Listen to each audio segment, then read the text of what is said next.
Hey guys, tonight we are traveling back to a place that took the idea of a perfect body to a whole new, and frankly, terrifying level. We're going to Sparta. This isn't your typical relaxing historical tour where we admire some pottery and discuss philosophy. In fact, your first challenge is simply to be allowed to live past day one. No pressure.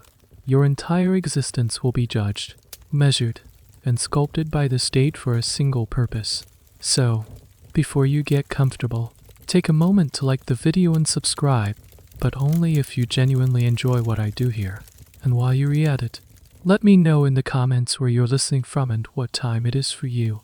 I love seeing how far these stories travel. Now, dim the lights, maybe turn on a fan for that soft background hum, and let's ease into tonight's journey together.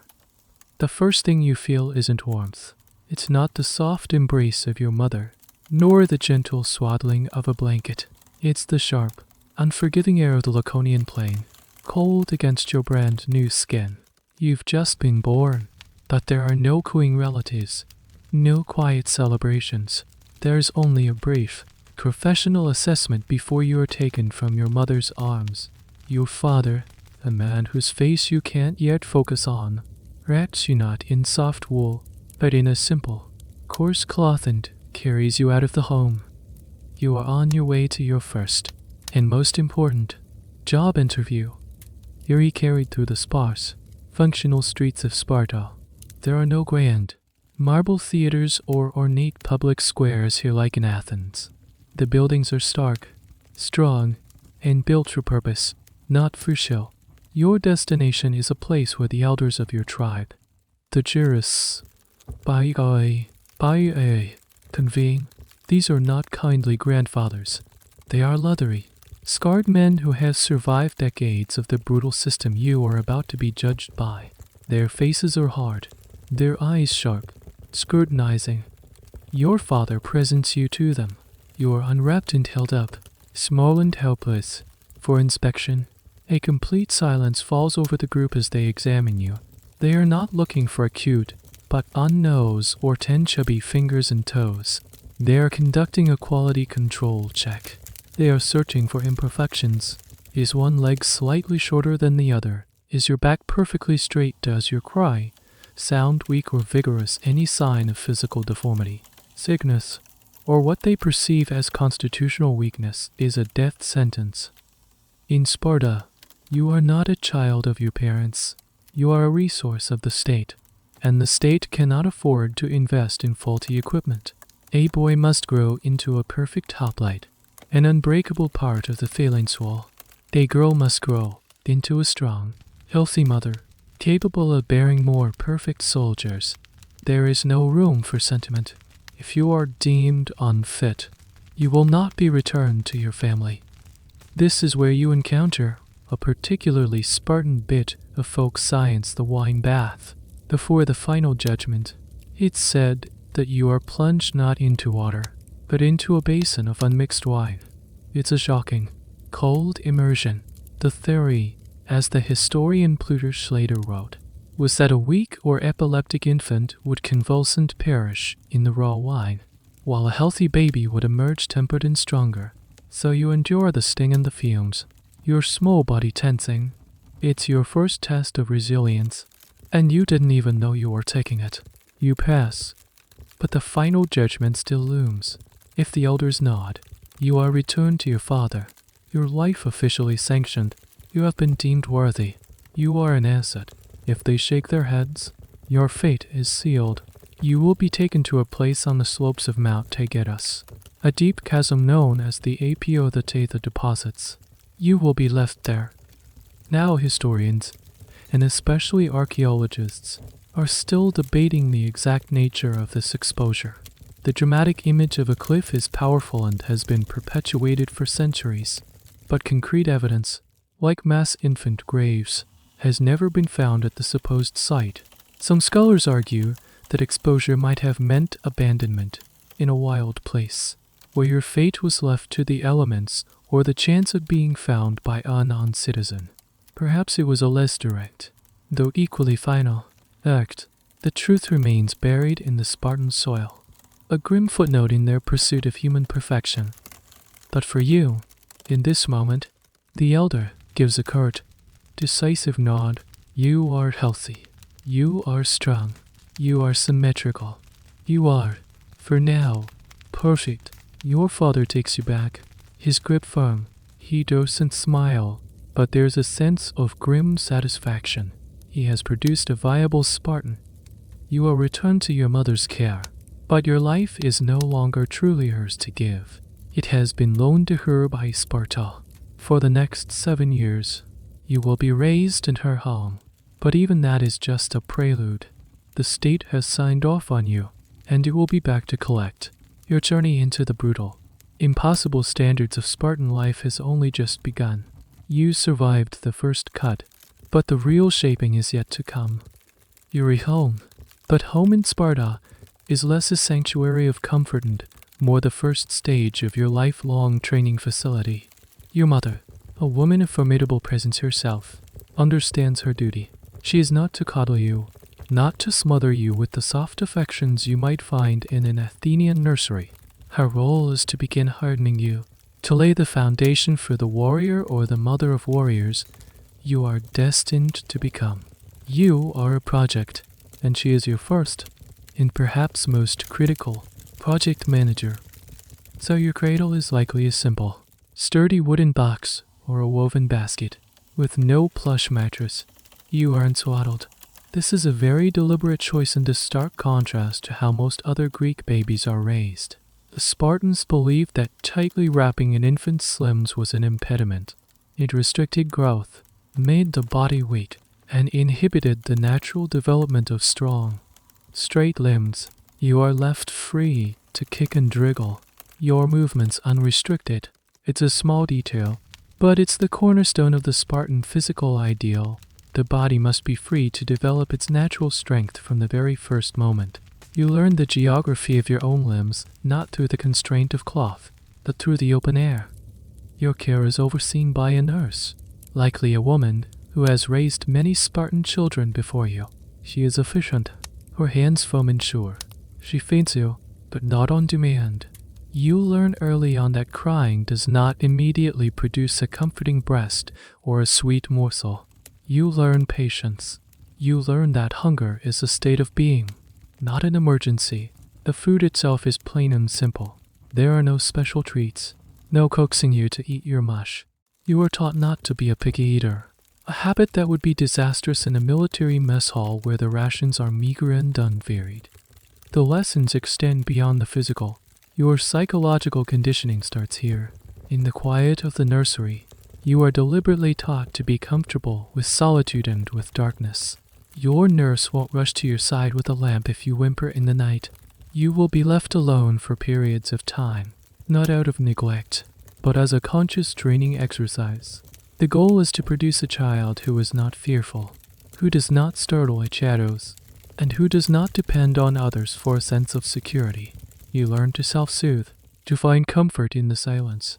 It's a lonely education, but it's designed to forge an iron-willed self-reliance that will serve you on the battlefield or in managing a vast estate while the men are at war. Think about that wine bath again. It wasn't just a one-time tested birth, while perhaps not a daily ritual. The use of wine for cleaning was part of a regimen meant to toughen the skin and invigorate the body. It's a strange and slightly bizarre piece of hygiene, this idea of bathing a baby in alcohol. But in the Spartan mindset, every action had a purpose tied to strengthening. Water was for quenching thirst, wine was for tempering the spirit in the flesh. It's a small, weird fact that speaks volumes about their worldview. Now, it's important to remember that much of what we know about these intimate, early life details comes from authors like Plutarch, a Greek historian writing for a Roman audience nearly 500 years after Sparta's golden age. He was a great admirer of the old Spartan ways and often presented them in an idealized, almost romanticized light. Historians are still in a lively debate over how much of his account is literal truth versus a moral less unwrapped in historical narrative. Did every Spartan nurse rigorously follow this training manual to the letter? Or was he capturing a general ethos, a sort of best practices guide for creating super soldiers? It's likely the truth lies somewhere in the middle. The principles were real, even if the daily execution varied from one household to another. From your place on the floor, you hear the sounds of Sparta, not the chatter of a marketplace or the music of a theater, but the rhythmic stomp of marching feet on the hard-packed earth, the sharp commands of a drill instructor, the clash of bronze on bronze from a nearby training ground. These sounds are the soundtrack to your infancy. They are a constant reminder of the world you are being prepared for, a world that exists just outside your door. It's a promise or a threat, depending on how you look at it. For now, you are safe within these four walls. You have your mother's presence, even if it is a disciplined and demanding one. You have the routine of your days, the simple food, the cold baths, the lessons in solitude. This is the quiet before the storm. You are a state asset, currently on loan to your family for basic assembly and conditioning. But the loan has an expiration date, your 7th birthday. On that day, if you are a boy, the state will come to collect its property.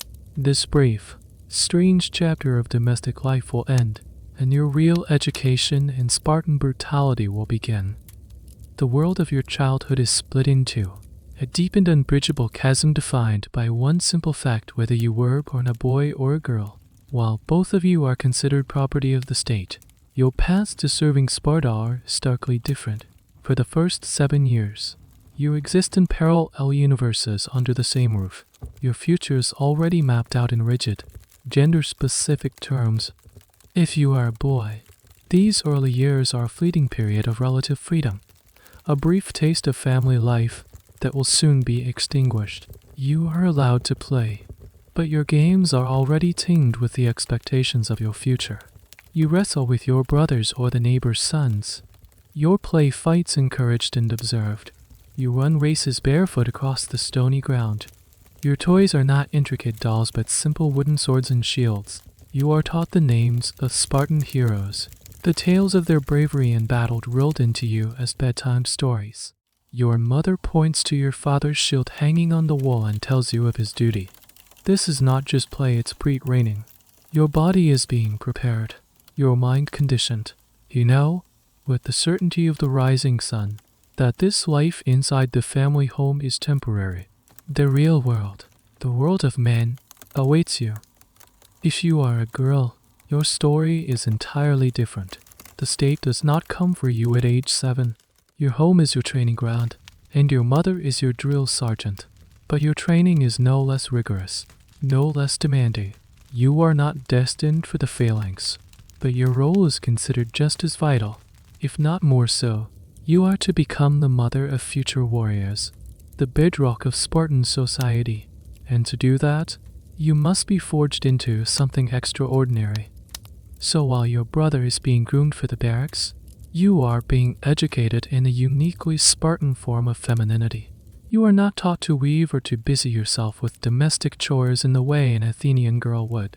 In fact, such tasks are seen as beneath you. That is the work of the helots, the subjugated population that underpins the entire Spartan economy. Your hands are not for the loom, they are for the javelin. From a young age, you are sent out to exercise with the other girls. You run, you wrestle, you throw the discus and the javelin.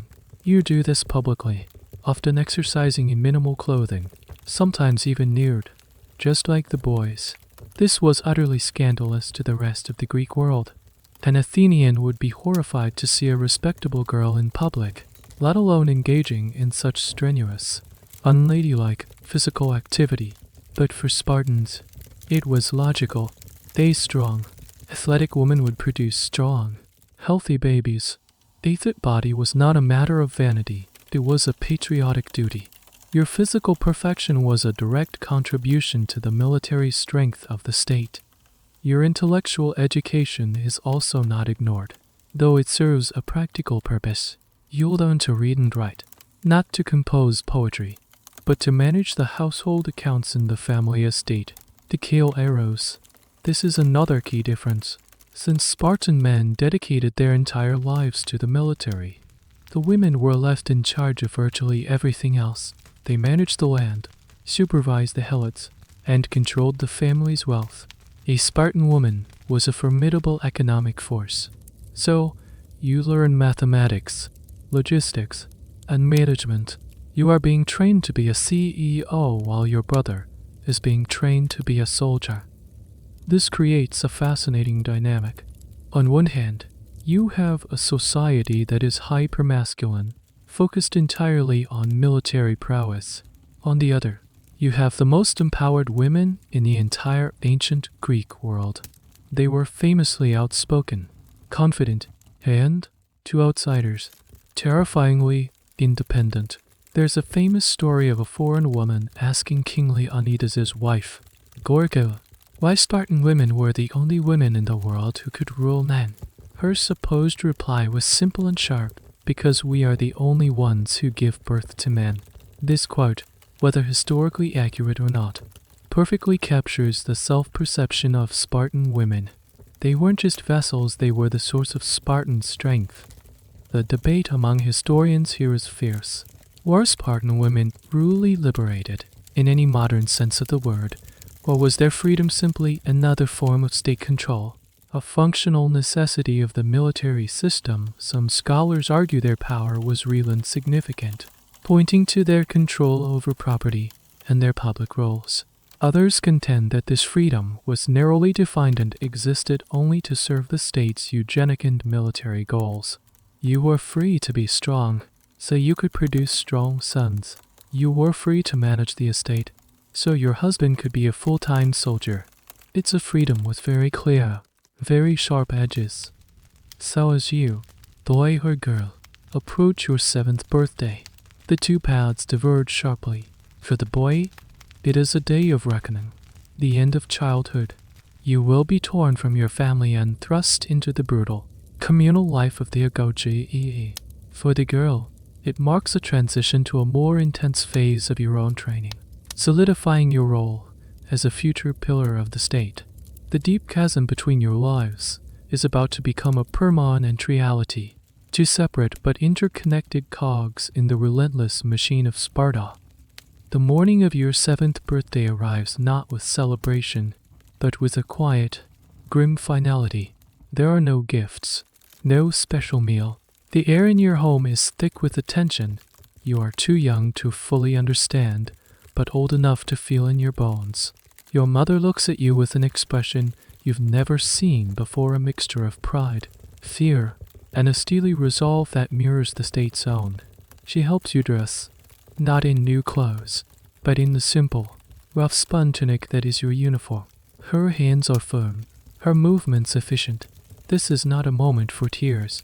Tears are a weakness Sparta cannot afford, and she will not teach you that lesson on your most important day. Your father, who has been a distant figure of authority in your life, is the one who leads you out the door. You don't look back at your mother or your sisters. You've been subtly prepared for this moment your whole life. You know it's a duty, an honor, but still, as you walk away from the only home you've ever known, a knot of cold fear tightens in your stomach. You are 7 years old, and you are being taken away from your family forever. You will never live under their roof again. You are now entering the agoge, the infamous Spartan public education system. It's less a school and more a 13-year-long boot camp designed to systematically break down your individuality and forge you into a single, unified component of the Spartan war machine. The word itself means rearing or leading, but its reality is far more brutal. You are no longer your father's son, you are a son of Sparta, and your new parent is a state-appointed warden, the paidonomos, or boy herder. This man is chosen for his age and proven virtue, and he has absolute authority over you. He carries a whip, and he is not afraid to use it. You are led to a barracks, the stark, functional building that will be your new home. There, you are herded together with other boys your age. You look around at the faces of strangers, some defiant, some terrified, all of them severed from their families just like you. These boys are not your friends. They are your pack, your rivals, and your only support system. You will live with them, eat with them, sleep with them, and suffer with them for the next decade and a half.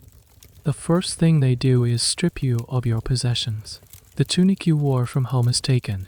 Any personal trinket, any reminder of your past life is gone. You are issued a single, iconic piece of clothing, a red cloak, the phalanx. This will be your only garment, winter and summer. It serves as your coat, your blanket, and your identity. The color red, a practical choice to hide the sight of blood on the battlefield, is now your skin. And your hair is shorn, long hair, a mark of pride for warriors in other parts of Greece, is forbidden for you at this stage. Your head is shaved, another act of stripping away your personal identity and enforcing uniformity. You are now indistinguishable from the boy standing next to you. You are a blank slate upon which Sparta will write its code. The psychological shock is immense. You have been removed from all sources of comfort and affection. Your new life is one of harsh discipline, constant scrutiny, and deprivation. The older boys, who have already been through this process, are put in charge of you. They are encouraged to be harsh, to test you, to provoke you. You learn quickly that any sign of weakness, cry, complaining, hesitation will be met with scorn and punishment, not just from the instructors, but from your own peers. This is where you first learn the concept of a herd, or BOUA. You and the boys your age are grouped together. You eat as a unit, sleep as a unit, and are punished as a unit. If one of you makes a mistake, all of you might feel the sting of the whip. This fosters a powerful, if brutal, sense of collective responsibility. You are not an individual, you are part of a team. Your success depends on the boy next to you, and his depends on you. One of the strangest and most debated aspects of the agoge is the formal relationship that was often established between an adolescent boy and a young adult warrior. This was a form of institutionalized mentorship, but it had complex, and to modern eyes, problematic undertones. The older man, the ISP and ELOS or Inspire, was responsible for the younger boys, the aid as or listeners, moral and military development. He was a role model, a tutor, and a protector. The bond was meant to be one of honor and platonic love, embodying the Spartan ideal of camaraderie. However, many ancient sources, particularly those from rival cities like Athens, portrayed these relationships as explicitly sexual. This is a point of intense academic contention. Was it a purely pedagogical and military bond, as the Spartans themselves would have claimed, or did it have a physical dimension that was accepted, or at least tolerated, within the hyper-masculine, segregated world of the barracks? The Spartans left us no explicit manuals on this, so historians are left to read between the lines of outside accounts and Spartan poetry, trying to piece together the true nature of these powerful, life-shaping relationships. The answer remains elusive, shrouded in the deliberate ambiguity of a society that prized deeds over words. As you lie on your hard reed bed on that first night, surrounded by the quiet breathing and muffled sobs of other 7-year-olds, the reality of your new life sinks in. The cold seeps up from the floor, a stark contrast to the warmth of a family hearth. You have been unplugged from your childhood. You are now a component, a piece of raw material to be hammered into shape. The state's investment in you has begun in earnest, and the price will be everything you once were. Your new home is a world of stone, wood, and packed earth. The barracks are long, low-slung buildings, devoid of any decoration or comfort. There are no private spaces. You sleep on the floor in a large, open room with the other boys of your herd. Your bed is not a bed at all, but a pile of reeds. You gather yourself from the banks of the Eurotas River. You are expected to snap them with your bare hands. No knife allowed. In the winter, you might be permitted to add thistledown for a bit of insulation. A small, state-sanctioned luxury that feels like the height of comfort in your Spartan world. You wake before the sun. The day begins not with a gentle rousing, but with a sharp command and the cold shock of the morning air, and you are barefoot. Always, from the day you enter the agoge, you will not wear sandals. The reasoning is twofold and ruthlessly practical. First, it hardens your feet. You will run over rocks, through thorns, and across frozen ground until the soles of your feet are like leather. This makes you faster, more agile, and less dependent on equipment. A soldier who can fight barefoot is a soldier who is never crippled by a lost or broken sandal. Second, it is another layer of endurance training, a constant, low-level hardship that builds physical and mental toughness. This is the foundation of your new brotherhood. It's not a bond forged in shared laughter or easy friendship. It is a bond forged in shared misery. You are all cold. You are all hungry. You are all subject to the same brutal discipline. This shared experience erases the distinctions of wealth or family lineage that might have mattered outside these walls. Here, you are all the same aspiring warriors, judged only by your strength, your cunning, and your ability to endure pain without complaint. Your days are a relentless cycle of physical exertion. You run, you jump, you wrestle, you learn to handle a small, wooden practice spear, mimicking the motions of the phalanx. The games you play are not for fun, they are combat drills disguised as recreation. One famous game was a violent, team-based affair that took place on an island in the river. The goal was to drive the opposing team off the island by any means necessary. Pushing, kicking, biting, and gouging were all part of the rules. There were no referees in the modern sense. Only older youths who would use their whips on anyone not fighting with sufficient ferocity. It taught you aggression, teamwork, and a tolerance for chaos and pain. Leadership is established quickly and brutally. The most dominant, clever, and tough boy in your herd becomes the leader, the agos. He has authority over the rest of you, an extension of the paid nomos, gason. He can give orders and mete out punishments. This creates a clear hierarchy within your own age group, a microcosm of the Spartan military structure you will one day join. You learn to obey, but you also learn to lead by observing him, seeing what works and what results in a beating for everyone. This system cultivates a very specific kind of camaraderie. You learn to rely on the boys around you, not out of affection, but out of necessity. You cover for each other's mistakes when you can, and you share in the collective punishment when you can't. A strange, powerful loyalty develops. These boys, who were once strangers, become the only family you have. You see their weaknesses, they see yours, and you learn to function as a single organism because the alternative is failure and disgrace. Here's a curious detail about your new life. The Spartan obsession with hair continues. While your head was shaved upon entry, as you grow into adolescence, you will be allowed to grow your hair long. This became one of the most iconic and recognizable features of a Spartan warrior. For them, long hair was a sign of a free man, a citizen soldier who did no manual labor.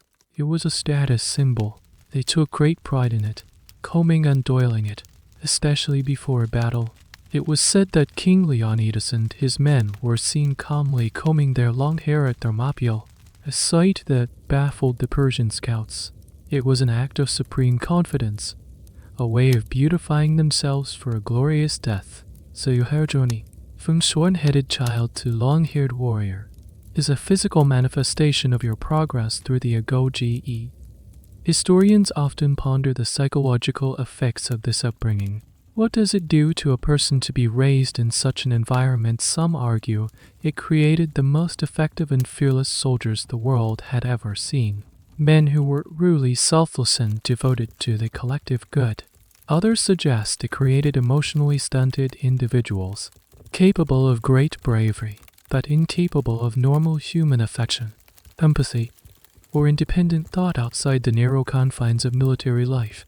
The truth is likely complex. This brotherhood, born of hardship, was probably the most profound emotional bond you would ever know.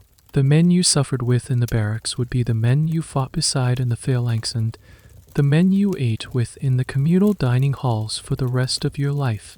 It was a cradle-to-grave fraternity, and you were now a pledge in its most junior chapter. Your bare feet grip the cold earth. The boy next to you stumbles, and you instinctively help him up, not out of kindness, but because if he falls, the whole group might be punished.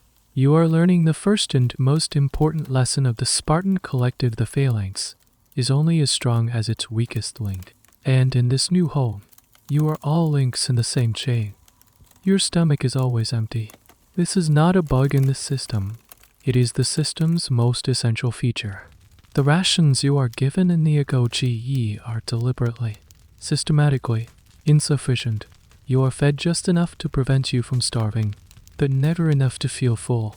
The official reasoning, as recorded by writers like Xenophon, was that a lean, hungry boy would grow taller and more athletic than one made sluggish and soft by a full belly. A body accustomed to hunger, they believed, would function better on the meager campaign rations of a real war. So you gather for your single daily meal, a grim and unappetizing affair. Your main source of sustenance is the infamous Spartan black broth, or melis zeomos. The exact recipe is lost to history, which is probably for the best. It was said to be a hideous concoction of boiled pig's legs, blood, salt, and vinegar. A visitor from Sybaris, a Greek colony famous for its luxury, once tasted it and remarked that he now understood why Spartans were so willing to die. For you, this is not a joke, it is dinner. You eat it without complaint, because complaining would earn you a flogging. You learn to swallow it down, this metallic, vinegary slurry, and be grateful for it. Hunger becomes your constant companion, a dull ache that sharpens your senses. And this is precisely the point. The state does not want you to starve, but it wants you to learn how to solve the problem of your own hunger. Since your official rations are inadequate, you are actively encouraged to steal food. This is the second part of your nutritional educational arsenal. However, there is a crucial catch. Stealing is an art form, a test of skill, not a free-for-all. If you are caught, you are punished severely, not for the act of stealing itself, but for the clumsiness of getting caught. The crime is not theft, the crime is incompetence. So, you learn to be stealthy, to be clever, to be a ghost. You and the other boys in your herd might organize a raid on a farmer's orchard or kitchen's pantry. You learn to move silently, to create diversions, to assess risk. A successful mission means a feast of stolen cheese, figs, or a scrawny chicken devoured in secret. The taste of victory making it the most delicious food you have ever eaten. A failed mission means a public whipping.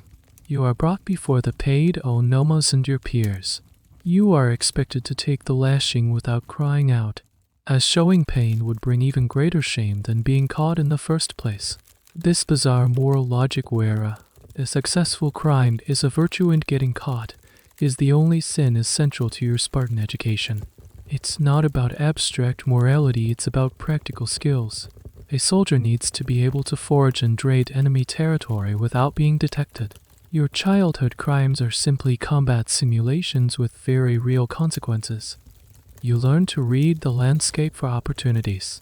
A farmer turning his back for a moment. A storeroom left unlocked. The guard patterns of a helot settlement. These are all tactical puzzles to be solved. Your senses become hyper-aware. Your hearing sharpens to detect footsteps. Your eyes learn to pick out the shape of a guard in the shadows. Hunger is, as the Spartans believe, the best sauce, but it is also the best teacher. It teaches you discipline, cunning, and the absolute necessity of not getting caught. Here's a peculiar side effect of this system. It influenced the Spartan relationship with money. While stealing food was a rite of passage, theft of material goods was harshly punished. In fact, for a long time, Spartans didn't even use conventional gold and silver coins. Their official currency was a cumbersome iron rod, deliberately impractical to discourage the accumulation of wealth and devices that came with it. An ancient source tells the story of a Spartan who was corrupted by foreign money and, upon his return, was executed, with the state purifying itself of the taint of his greed. This is a topic of some debate among economic historians. How did a major military power function with such a clunky monetary system? Some believe the iron money was more of a symbolic statement and that for external trade, they used the currencies of other states. The system was likely designed for internal control, to keep the warrior class focused on martial values, not on commerce. They wanted you to steal a loaf of bread, not a bag of silver. The pressure to succeed in these clandestine missions is immense. You are not just fighting hunger, you are fighting for your status within the group. The boy who is a clever and successful thief wins the admiration of his peers and the quiet approval of the instructors. The boy who is consistently caught, or who is too timid to even try, is seen as a failure, a burden. He is ostracized and shamed. This constant state of semi-starvation had a visible effect on the Spartan physique. They were not bulky or heavily muscled, like a modern bodybuilder. They were lean, weary, and hard. Their bodies were efficient machines, stripped of all non-essentials, honed by hunger and relentless exercise. When you look at your own reflection in a pool of water, you don't see a child's soft roundness. You see the beginnings of sinew and bone, a body being sculpted by deprivation into a weapon. Your empty stomach rumbles, a familiar ache, but it is no longer a sign of weakness. It is a reminder of the test. It is the engine of your cunning. Tonight, you and 2 other boys have a plan. There's a kitchen that serves one of the common messes, and one of the helot cooks is known to be careless with the lock on the smokehouse. The risk is high. The reward is a stolen ham. Hunger makes you brave. Hunger makes you a predator. And in Sparta, that is exactly what you are meant to become. The cold is a constant, unwelcome instructor. As autumn fades and the harsh Laconian winter sets in, the wind sweeping down from the snow-capped peaks of Mount Taygetus is sharp and bites at your exposed skin. You have no winter coat, no extra layers, no warm woolen socks. All you have is your faux case, that single, all-purpose red cloak. It is your shield against the elements, and it is woefully inadequate. This is by design. The agoge is not just about training your muscles, it's about training your nerves and your skin. The Spartan leadership believed that enduring the cold without complaint built a resilience that was invaluable for a soldier. A warrior accustomed to sleeping in the frost on a campaign would not be faced by a chilly night. A body that had never known the soft comfort of a thick blanket would not shrink from hardship. So you learn to live with being cold. You huddle together with the other boys at night. Your collective body heed a meager defense against the chill seeping up from the reed-covered floor. You learn to wrap your cloak tightly around you, finding the most efficient way to trap the little warmth you generate. You learn to ignore the goosens on your arms and the shivers that run down your spine, showing that you are cold is a sign of weakness, an invitation for scorn from your peers and punishment from your instructors. So you clench your jaw and pretend you don't feel it. Your single garment is a lesson in minimalism and resourcefulness. You have to keep it clean, mended, and functional. There are no replacements unless it is utterly beyond repair. You learn to patch a tear, to wash it in the cold river water, and to dry it in the sun. It becomes an extension of you, a familiar weight on your shoulders. The iconic image of the Spartan warrior is not just the helmet and shield, but this simple red cloak, a symbol of their austere, disciplined lifestyle. The color itself, the deep crimson or scarlet, was significant. The official reason, as mentioned, was that it disguised blood, preventing both your comrades and your enemies from seeing if you were wounded, which could cause panic or embolden the foe. But it also became a powerful symbol of Spartan identity. When you saw a phalanx of men in red cloaks, you knew you were facing Spartans. It was a brand, a promise of disciplined terror on the battlefield. But here's a funny, Little known fact about these famous cloaks, they were not worn in battle. This is a common misconception, perpetuated by movies and art. The phalanx was your daily wear, your off-duty uniform, and your bedding. When it came time for a real fight, you would strip down for action, wearing only a loincloth or fighting nude, weighed down only by your bronze armor, the helmet, the shield, and the greaves. The cloak was set aside. It was too cumbersome and would get in the way. So, the garment that is most associated with the Spartan warrior at war was actually the one thing they took off before the fighting started. The academic debate surrounding this topic isn't about the cloak itself, but about the broader Spartan attitude towards comfort and technology. Was their austerity a genuine philosophical choice, a belief in the moral superiority of a hard life, or was it, as some revisionist historians argue, a necessity born of a relatively poor, agrarian economy that simply couldn't afford luxury for its citizens? Sparta was not a rich trading hub like Corinth or Athens. Their wealth was enlanded in the labor of the helots. It's possible that their famous minimalism wasn't just a virtue but was also, to some extent, making no virtue out of necessity. They glorified the hard life because, for many, it was the only life available. The state then brilliantly weaponized this economic reality, turning it into a core tenet of their ideology. Your training continues unabated through the winter. You still run barefoot on the frozen ground. You still practice your drills in the biting wind. The cold water of the UroTAS feels like ice as you perform your ablutions. Sometimes, the older boys will challenge you to roll in the snow or to endure an ice-cold bath for a longer period, all as a test of your mettle. You learn to control your body's response, to master the involuntary shiver, to force your mind to a place where the cold is just a sensation, not a form of suffering. This constant exposure has a profound effect on your physical development. Your circulation becomes more efficient. Your body learns to conserve heat.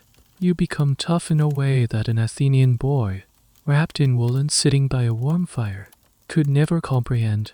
You are being weather-proofed, turned into an all-terrain, all-season weapon.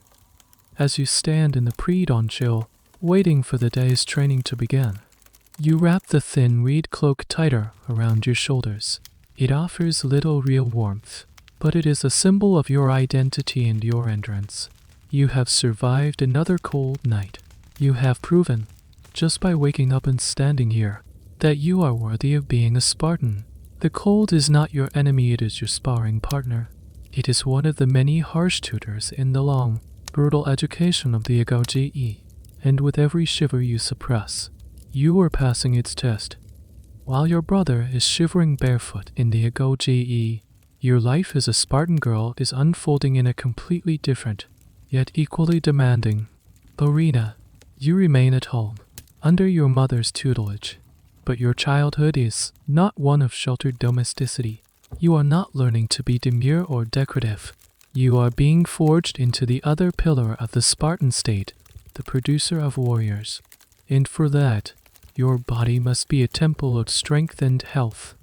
Your school is the open field, the running track, and the wrestling pit, alongside the other girls of your age and social class. You are put through a rigorous physical education program that would have been unthinkable in any other Greek city-state. The lawmaker Lycurgus, the legendary founder of Sparta's constitution, was believed to have mandated it himself. The logic was simple and brutally eugenic. Strong, athletic parents produce strong, athletic children. The state's military future began in the womb, and the quality of that first barracks was paramount. So, you run. You compete in foot races, your legs pumping, your lungs burning, striving not just to win but to prove your stamina. You learn to throw the discus, a heavy bronze disc, feeling the pull in your shoulders and back as you master the spin and release. You practice throwing the javelin, aiming for distance and accuracy, developing the same muscle groups as the boys.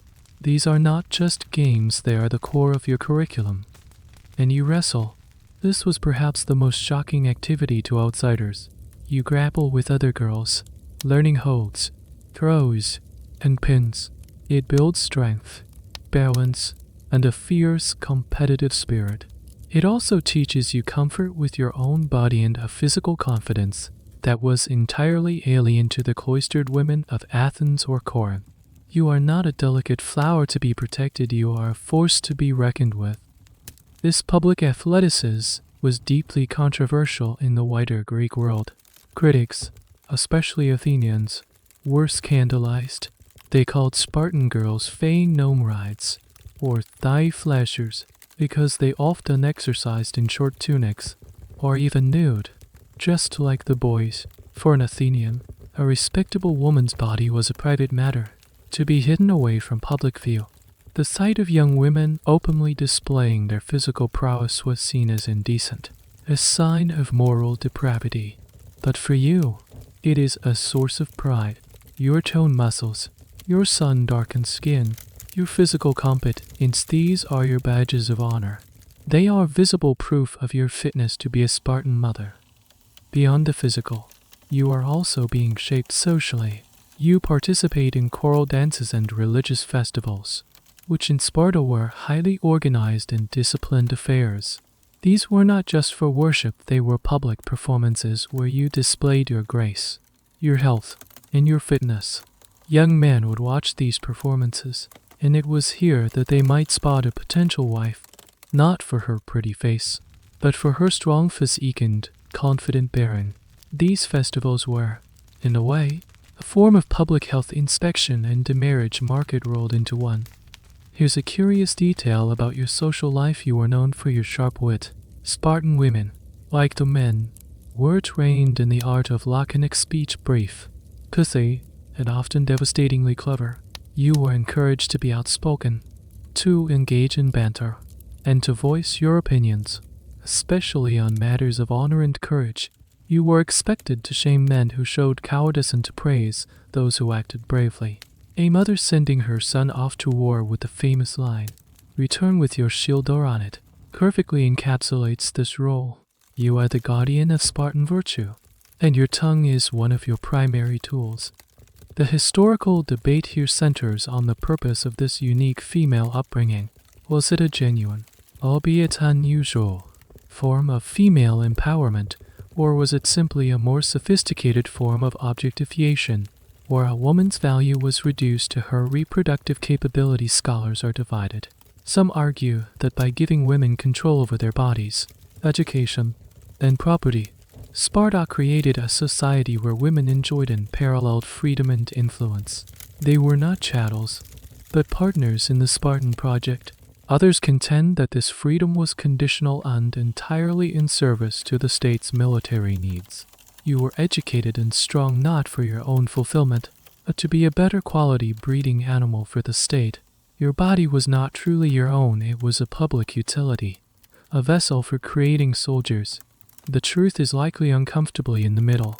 Your life has more agency and power than any other Greek woman's, but that power is channeled in a single, state-approved direction.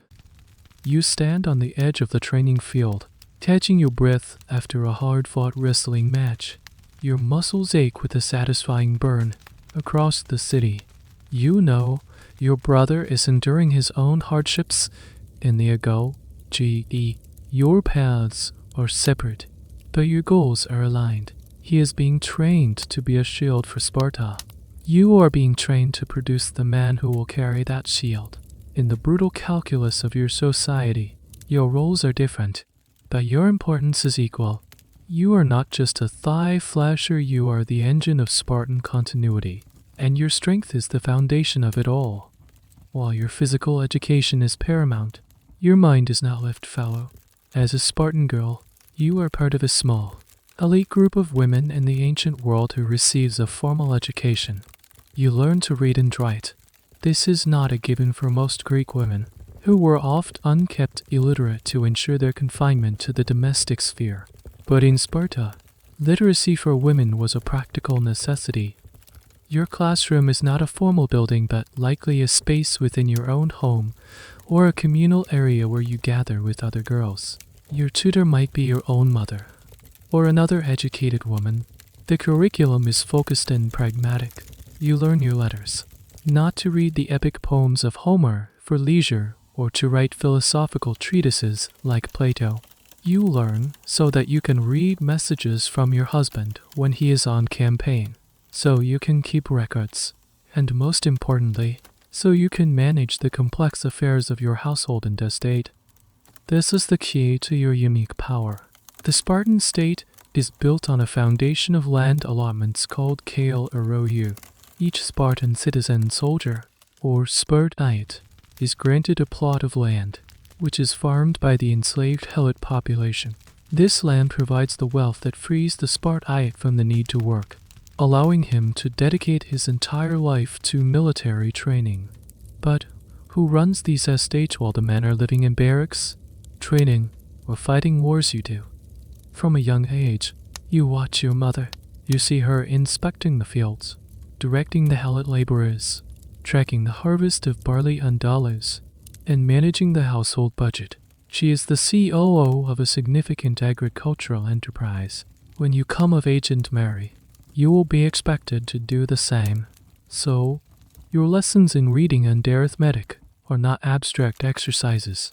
They are vocational training for your role as an estate manager. You learn to calculate crop yields, to manage supplies, to keep ledgers, and to ensure the Kale Arrows remains productive. The prosperity of your family, and by extension the stability of the state, rests squarely on your shoulders. This economic power gives you a level of independence unimaginable to an Athenian woman, who was legally a minor her entire life, passing from the control of her father to her husband. You, on the other hand, are a legal entity. You can inherit property, then you can own it in your own right. Over time, because men were constantly dying in wars and women were the primary inheritors, a vast amount of Sparta's land and wealth became concentrated in the hands of women.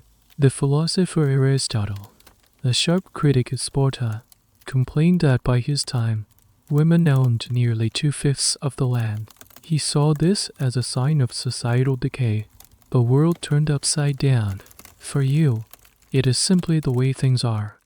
Here's a peculiar, and rather telling, aspect of your education. You are taught poetry and music, but of a very specific kind. You learn the works of poets like T.Y.R.T.S. and A.L.C. Mann.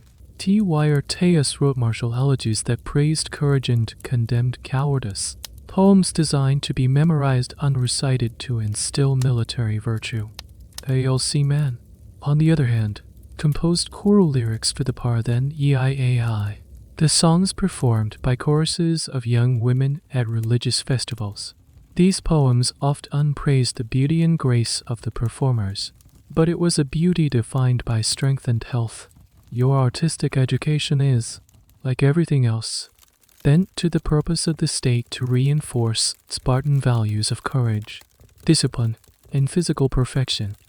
The academic debate here revolves around the true extent of female literacy and its purpose. Some historians, relying on sources like Aristotle, suggest female land ownership and management proves a high degree of practical education and real-world power. Others are more skeptical, suggesting that while some elite women were certainly educated managers, we shouldn't overestimate the literacy of the average Spartan woman. Was every girl a budding CEO? Or were these skills concentrated in the hands of the wealthiest and most powerful families? We lack the detailed records, the letters, the diaries, the ledgers written by Spartan women themselves to know for sure. Their voices, for the most part, have been filtered through the words of men, many of whom were outsiders, looking in with a mixture of awe and disapproval. You sit with a wax tablet on your lap, carefully scratching out letters with a stylus. You are not writing about your feelings or dreams. You are practicing copying a list of stored goods, so many jars of olive oil, so many sacks of barley, so many amphorae of wine. It might seem tedious, but you understand its importance. This is the language of power. This is the skill that will allow you to command your household, to preserve your family's wealth, and to fulfill your duty to Sparta. Your brother learns the art of the spear. You learn the art of the ledger. In your society, one is useless without the other. You are not just being trained to be a mother, you are being trained to be a master. Your education in the arts is not for self-expression. In Sparta, music and dance are not forms of entertainment, they are instruments of state control, tools for instilling discipline and order. Just as your body is sculpted for strength, your sense of rhythm and harmony is trained for a single purpose to serve the collective. You learn that even beauty must have a function. Whether you are a boy in the agoge or a girl training for choral performances, you are taught that music has a profound effect on the soul. But the Spartans were highly suspicious of its potential to create offness or emotional chaos. They believed that certain musical modes and rhythms could make a man weak or undisciplined, while others could make him courageous and orderly. So, your musical diet is strictly controlled. You are not exposed to the complex, emotive, and foreign styles of music that were becoming popular in other parts of Greece. Instead, you are raised on the Dorian mode, a musical scale that was considered simple, strong, and martial. It was the sonic equivalent of a Doric column unadorned, powerful, and perfectly balanced. For you as a boy, music is directly tied to your military training. You learn to sing the martial poems of T.Y.R.T.S., his verses about glory and honor ringing out in unison as you march. The flute is the most important instrument, but its purpose is not to play sweet melodies. The piercing sound of the aulos, a double reed pipe, sets the rhythm for the phalanx. You learn to step in perfect time to its beat, your movements becoming automatic, synchronized with the hundreds of men around you. The music is not an accompaniment to the march, it is the engine of the march. It turns a group of individual soldiers into a single, terrifying, rhythmic killing machine. It was said that the Spartan army advanced into battle not with a wild, screaming charge, but with a calm, deliberate, and chillingly silent walk. Their steps kept in perfect unison by the steady pulse of the flute. For you as a girl, music and dance are central to your public role. You are trained to be part of a choir, performing at religious festivals and ceremonies. The most famous of these were the Parthenon, or maiden songs. These were intricate performances involving singing and dancing, all executed with precision and grace. But again, this was not art for art's sake. These performances were a public display of the health, discipline, and unity of Sparta's future mothers. The lyrics of the songs, like those written by the poet Alcmaeon, often praised the chorus members, highlighting their beauty and strength, creating a spirit of friendly competition and collective pride. You learn to move as one, your voices blending, your steps synchronized. It is a different kind of phalanx, a phalanx of grace and order, but a phalanx nonetheless.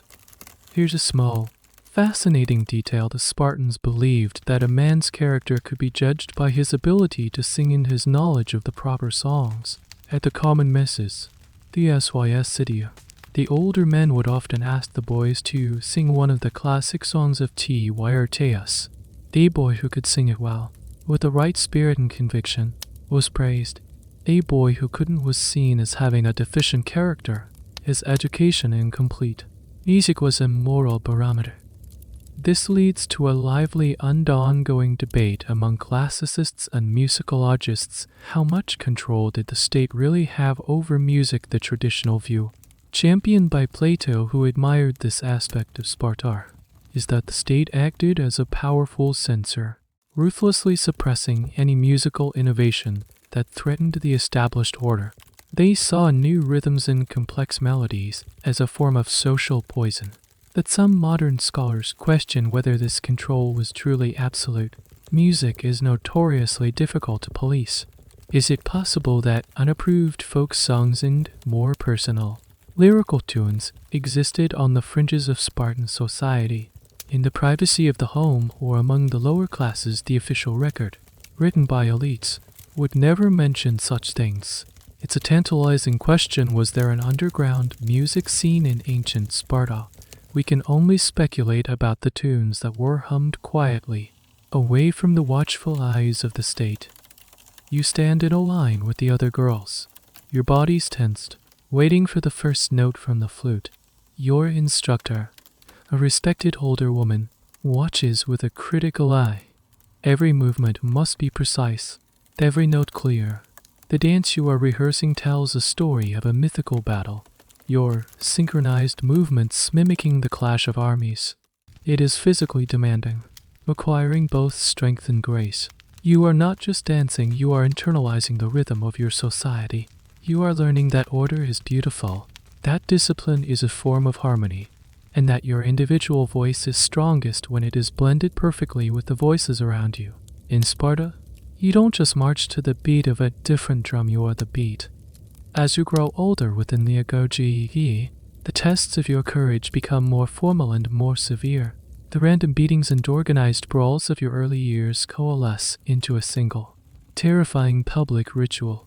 This is the trial by ordeal known as the diamastigos, or the severe flogging, and it is the ultimate expression of the Spartan obsession with endurance.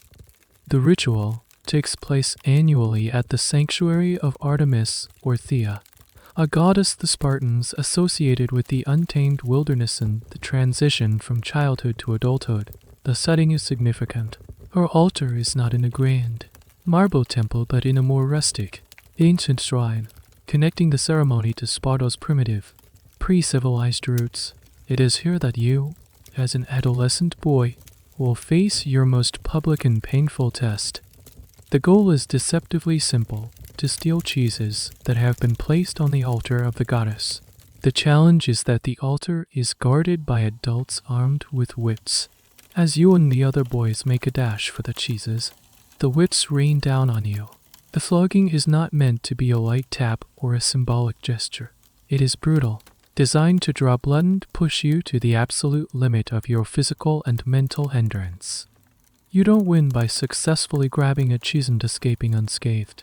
You win by enduring the whipping for the longest time, by showing the most defiance in the face of excruciating pain. The crowd, which includes your family and the highest officials of the state, watches intently. They are not looking for athletic grace, they are looking for pure grit. A boy who cries out, who flinches, who gives up, is an object of supreme contempt. A boy who endures the lashing until he is a bloody mess, or even faints from the pain, is a hero. Some boys, according to ancient authors, even died during this ritual and were honored for it with statues. They had achieved the ultimate Spartan victory, proving their courage was stronger than their whole life. This spectacle is deeply disturbing to modern sensibilities, and it was even seen as bizarre and cruel by other Greeks. Why would a society inflict this on its own children for the Spartans? The logic was clear. It was a controlled environment in which to test and display the single most important virtue, courage. It separated the wheat from the chaff. It taught you to associate honor with the ability to withstand pain. And it was a powerful piece of public theater, reinforcing for the entire community what it meant to be a Spartan. Now, for a truly strange twist in the story of this ritual in later centuries. Under Roman rule, the diamastigos is transformed. The original purpose, the test of a young warrior's grit, faded away. It became a pure spectacle, a bloody tourist attraction. The Romans, with their love for gladiatorial games, were fascinated by this authentic display of old Spartan brutality. They even built a theater-like structure around the altar to accommodate the crowds of spectators who flocked to see it. The ritual became a performance. The boys were no longer stealing cheeses. They were simply being whipped for the entertainment of tourists. The meaning was lost, but the violence remained, packaged and sold as a historical reenactment. This evolution of the ritual is a source of major debate for historians. The most vivid and gruesome descriptions of the diamastigos is come from Roman-era writers like Cicero and Plutarch. This leads to a critical question: are they describing the classical Spartan ritual in its original form, or are they describing the later, sensationalized tourist version? Some scholars argue that the classical version was likely a less bloody, more symbolic affair, and that the Romans exaggerated its brutality for effect. Others maintain that the Romans simply amplified a ritual that was already inherently violent. It's a classic historical problem. Our view of an event is oft unshaped by sources written long after the fact, with their own agendas and biases. Trying to separate the original ritual from its later, commercialized form is a major challenge. You stand in line, your heart pounding against your ribs. The scent of incense and sweat hangs in the air. You hear the sharp crack of the whips and the dull, wet thud as they strike flesh.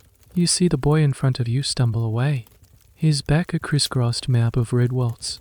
It is your turn. You take a deep breath, fix your eyes on the altar, and run. The first lash feels like fire across your shoulders. Your instinct screams at you to stop, to curl up, to protect yourself.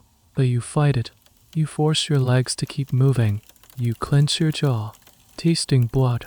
You will not cry out. You will not give them the satisfaction. This pain is not just pain, it is a currency. And with it, you are purchasing your honor, your status, your very identity as a Spartan man. In this moment of agony, you are being reborn.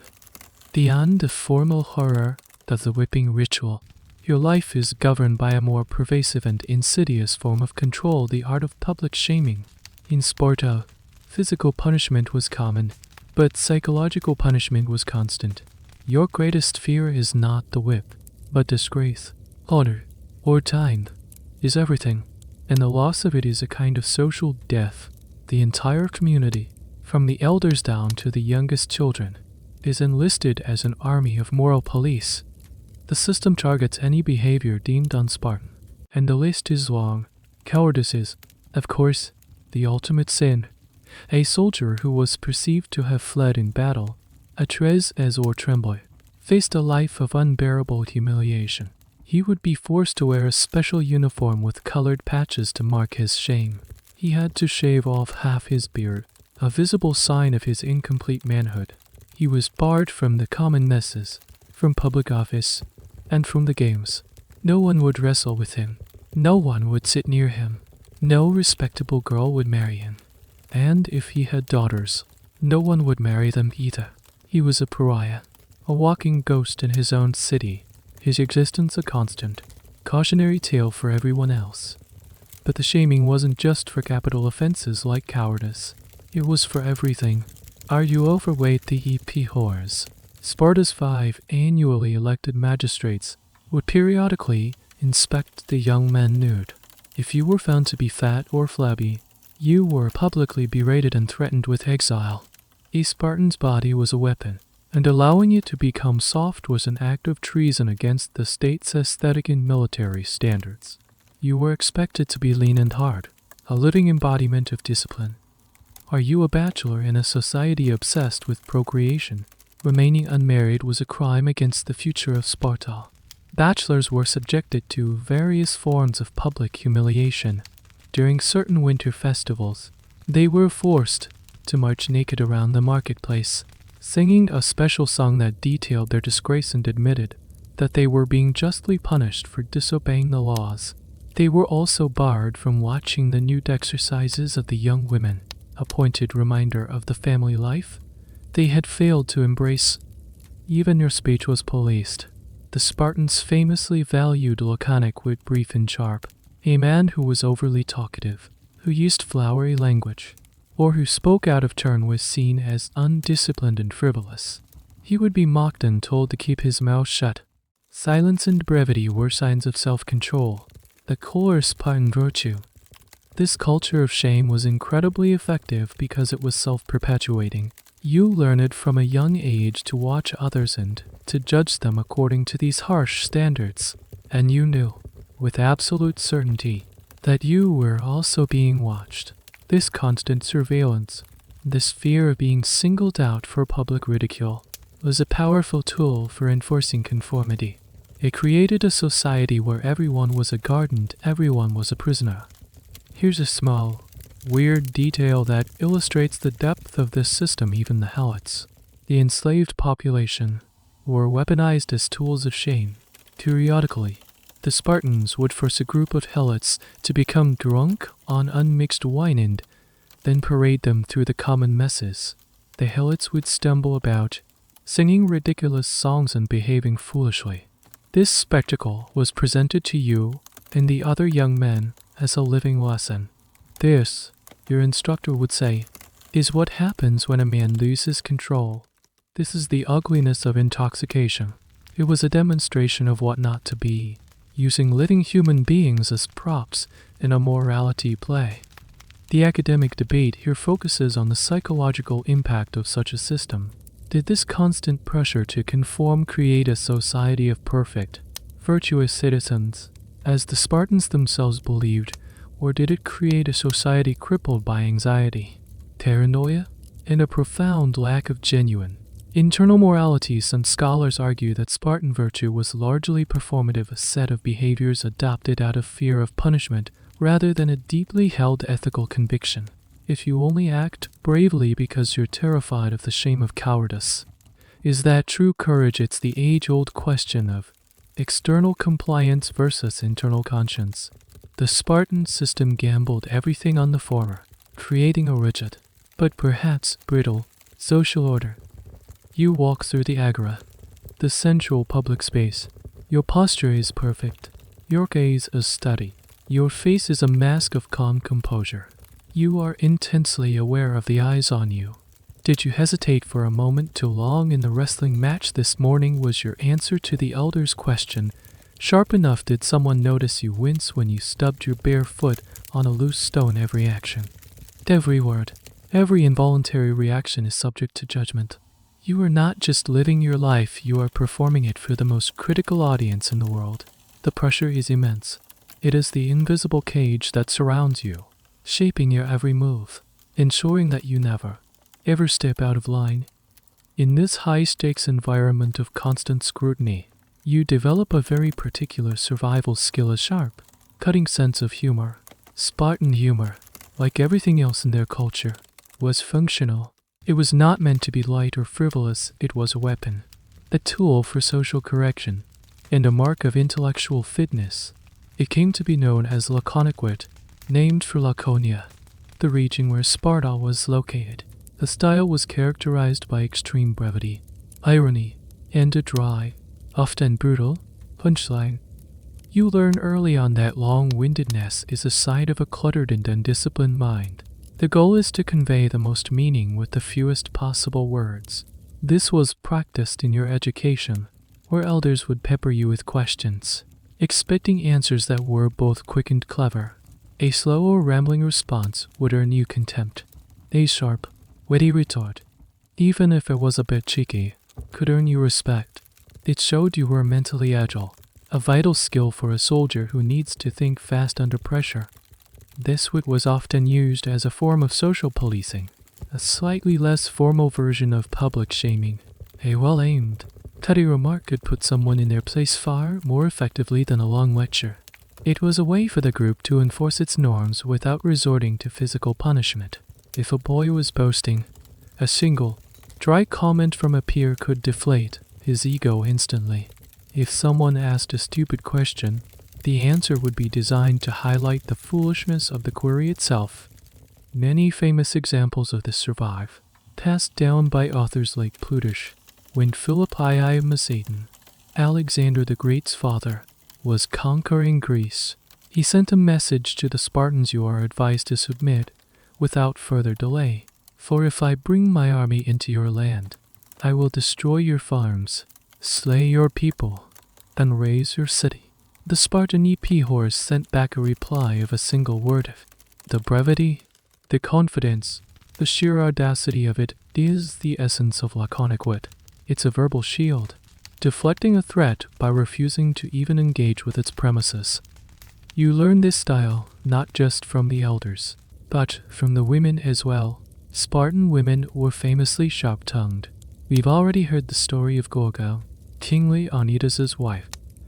Another tale tells of a foreign woman complaining to a Spartan mother about the pain of childbirth. The Spartan woman supposedly replied, "Yes, but our rewards are greater." The implication, of course, is that she bears warriors, while the other woman does not. It's proud, dismissive, and utterly Spartan.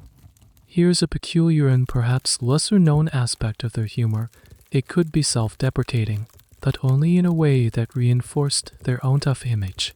A Spartan was once asked why they dedicated statues to the god of laughter.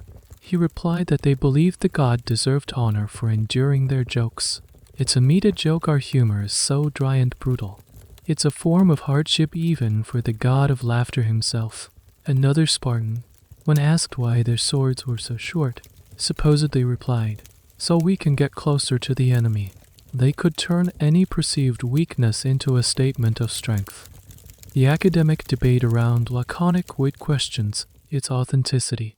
Are these perfectly crafted, pithy retorts historical reality, or are they a form of proverbial wisdom created and polished over centuries? It's very likely a bit of both.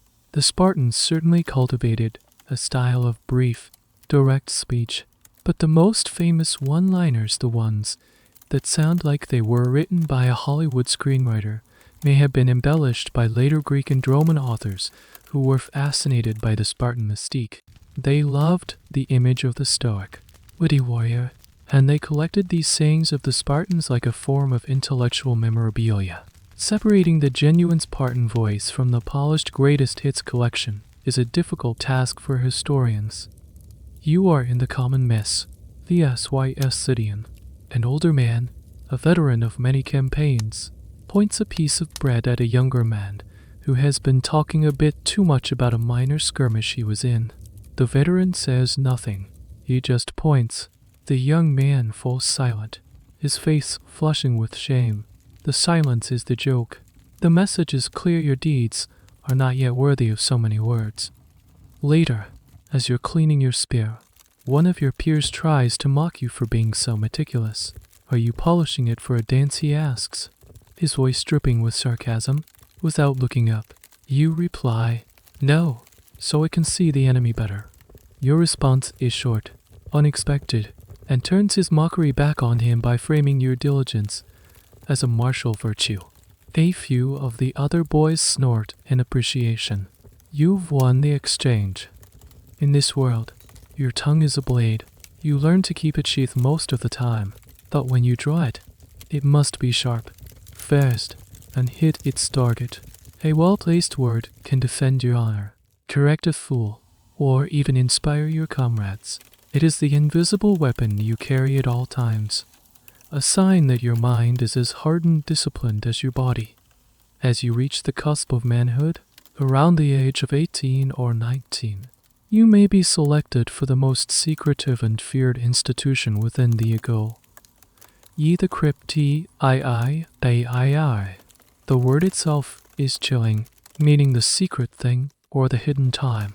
This is not a universal stage of training.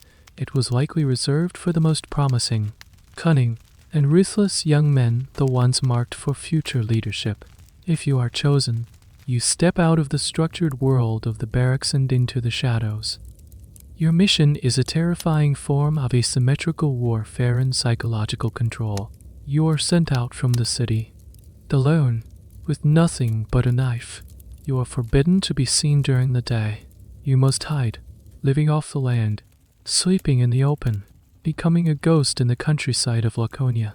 Your task is to survive by your wits and to terrorize the Helot population. The Helots are the vast, subjugated people who farm the land for their Spartan masters.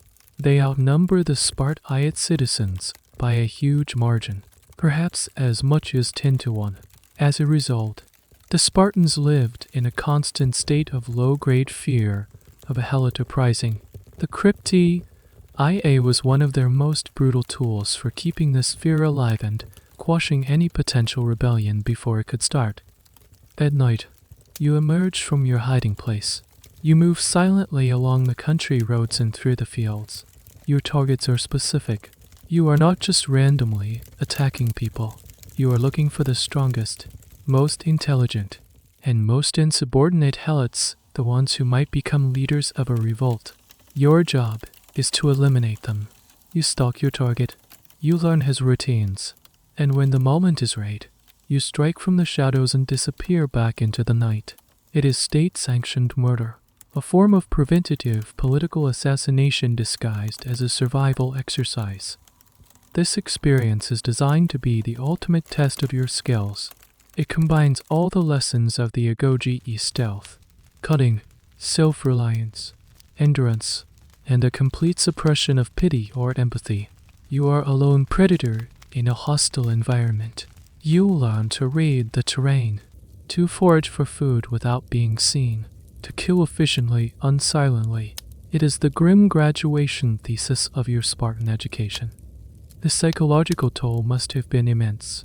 You are living in total isolation, your only human contact being the violent, furtive elimination of your targets. You are not part of a pack anymore, you are utterly alone. This is meant to forge a supreme sense of self-reliance and an icy ruthlessness that will serve you as a commander on the battlefield. You learn that for Sparta to survive, others must be kept in a state of terror. Here's a small but significant detail: the EP Horus, upon taking off a siege year, would formally declare war on the Helots. This is a truly bizarre and chilling piece of legalism. By being in a constant, official state of war with their own subject population, it meant that killing a Helot was not considered murder. It was an act of war. This provided the legal and moral justification for institutions like the cryptii. It's a stark example of how a state can manipulate its own laws to legitimize acts of extreme violence. The existence and nature of the cryptii is one of the most hotly debated topics among ancient historians. The primary sources, like Plato and Plutarch, describe it in chilling terms, that they were writing with a degree of philosophical or moral interpretation. Some modern scholars questioned how widespread it really was. Was it a standing secret police force, as some have suggested, or was it a more irregular, occasional practice, deployed only in times of particular unrest? Was it a formal part of the agoge, or an informal activity carried out by the most zealous young warriors? The very name "the secret thing" implies that it was meant to be hidden, and the Spartans were successful. We have no insider accounts, no training manuals, no official records. We are left with the horrified whispers of outsiders and the philosophical reflections of later writers, trying to understand an institution that was, by its very nature, designed to be invisible. You lie hidden in a thicket on a hillside, overlooking a small Helot village.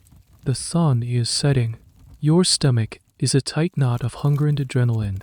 For 2 days, you have eaten nothing but a few wild berries. You have been watching a man, a Helot who is larger and more defiant than the others, one who doesn't lower his eyes when a Spartan patrol passes. He is your target. The darkness deepens, and the village settles into a nervous quiet. You check the grip on your knife, its blade cold against your palm. You are no longer a boy in a barracks. You are an instrument of Spartan policy. You are the fear in the dark, the reason the Helots whisper stories to their children. You are a member of the cryptii, and tonight, you have a war to fight. You emerge from the shadows of the cryptii, or you complete the final, intense stages of your training within the agoge. You are now 20 years old. Your body is a finely honed weapon. Your mind a steel trap of discipline and laconic wit. You have survived 13 years of brutalization, starvation, and relentless testing. But you are not yet a full citizen. There is one final, crucial hurdle you must clear, and it has nothing to do with your fighting ability. It is a social test. You must be accepted into a SYS Scythian, the common mess hall. The SYS Scythian, which literally means eating together, was the cornerstone of Spartan male society. It was a dining club, a military fraternity, and the primary political unit of the state, all rolled into one. All Spartan, from the kings down to the newest graduates of the agoge, were required to eat their evening meal here every night. It was not optional. To be a citizen in good standing, you had to be a member of a mess. Your entry into this world is a high-stakes popularity contest. You cannot simply choose a mess and join. You must be elected by its existing members. The group you seek to join is small, usually about 15 men, who will be your constant companions for the rest of your life. They will be the men you fight alongside, the men you share your darkest fears and greatest triumphs with. They must choose you. The election process is strange and wonderfully archaic. The members of the mess sit in a room as a steward walks around with a bowl. Each member takes a small piece of bread, holds it in his hand, and as the steward passes, drops it into the bowl. This is the ballot. If the member approves of you, he drops the bread in as it is.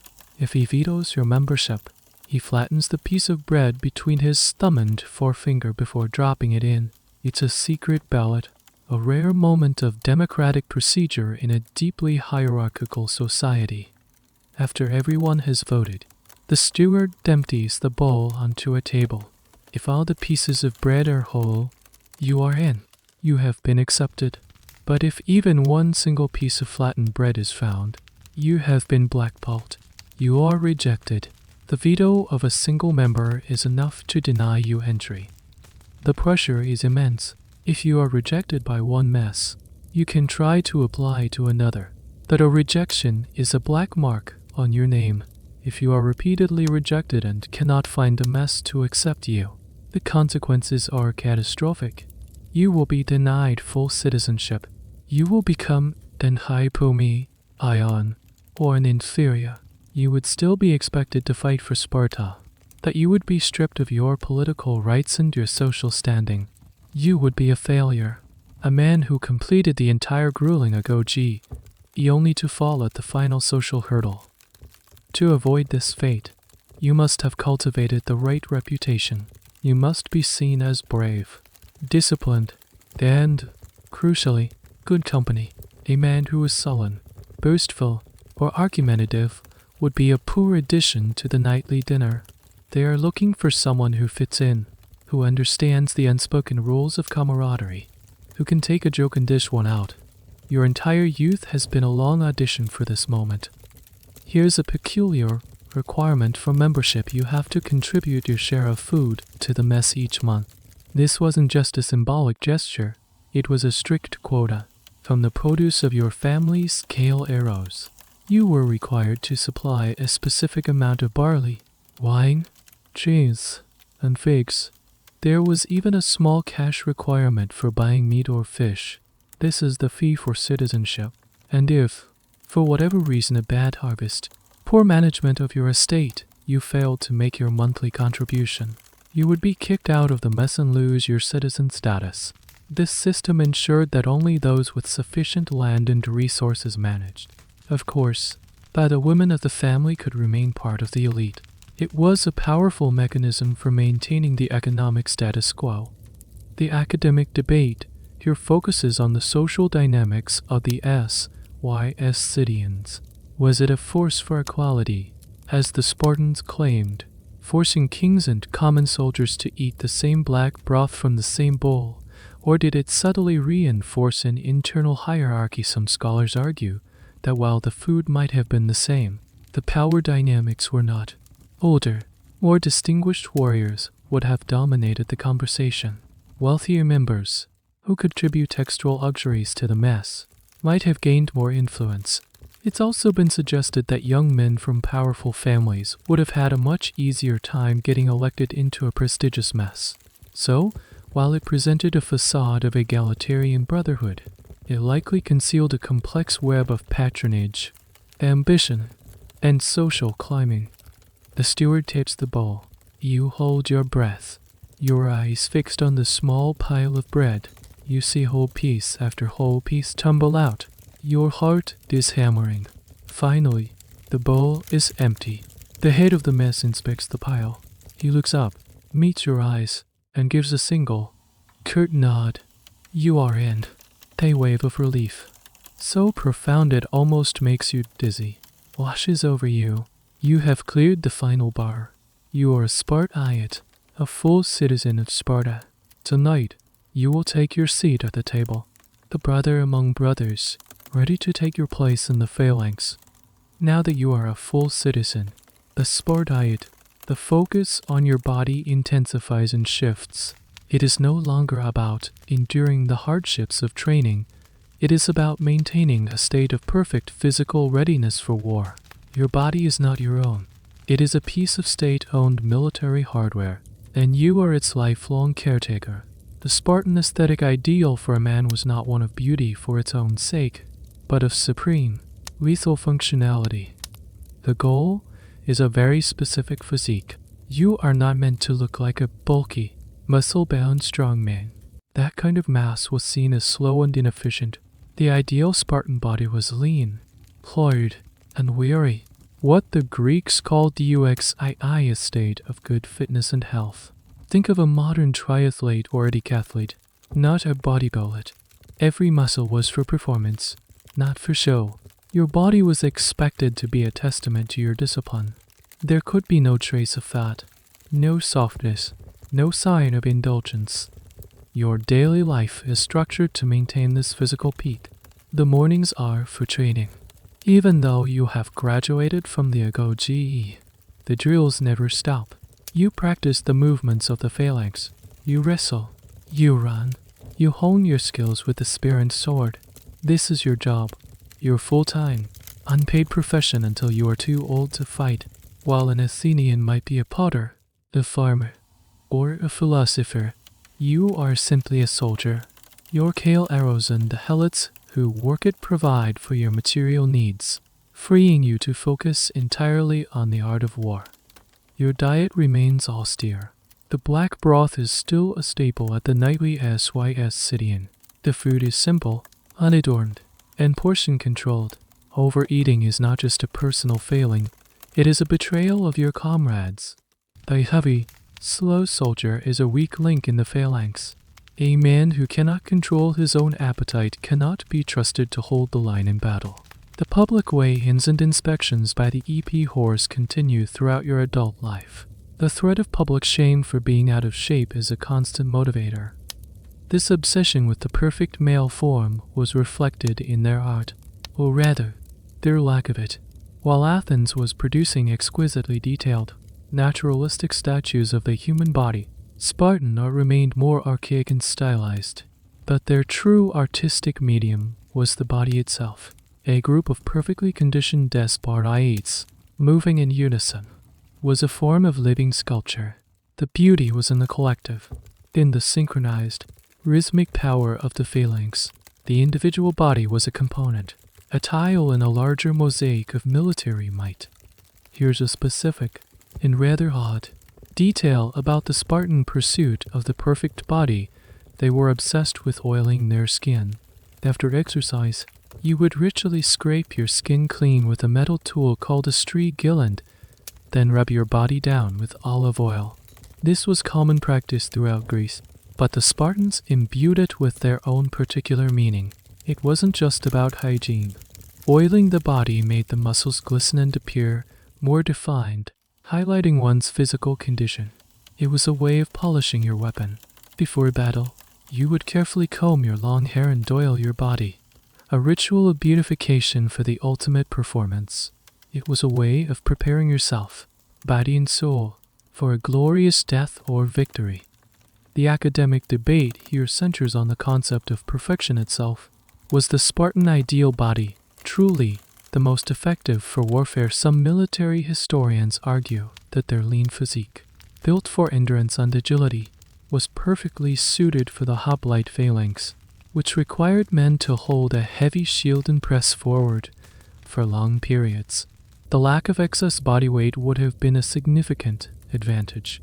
However, other scholars, particularly those looking from a biomedical perspective, question the long-term health effects of their austere diet and relentless training.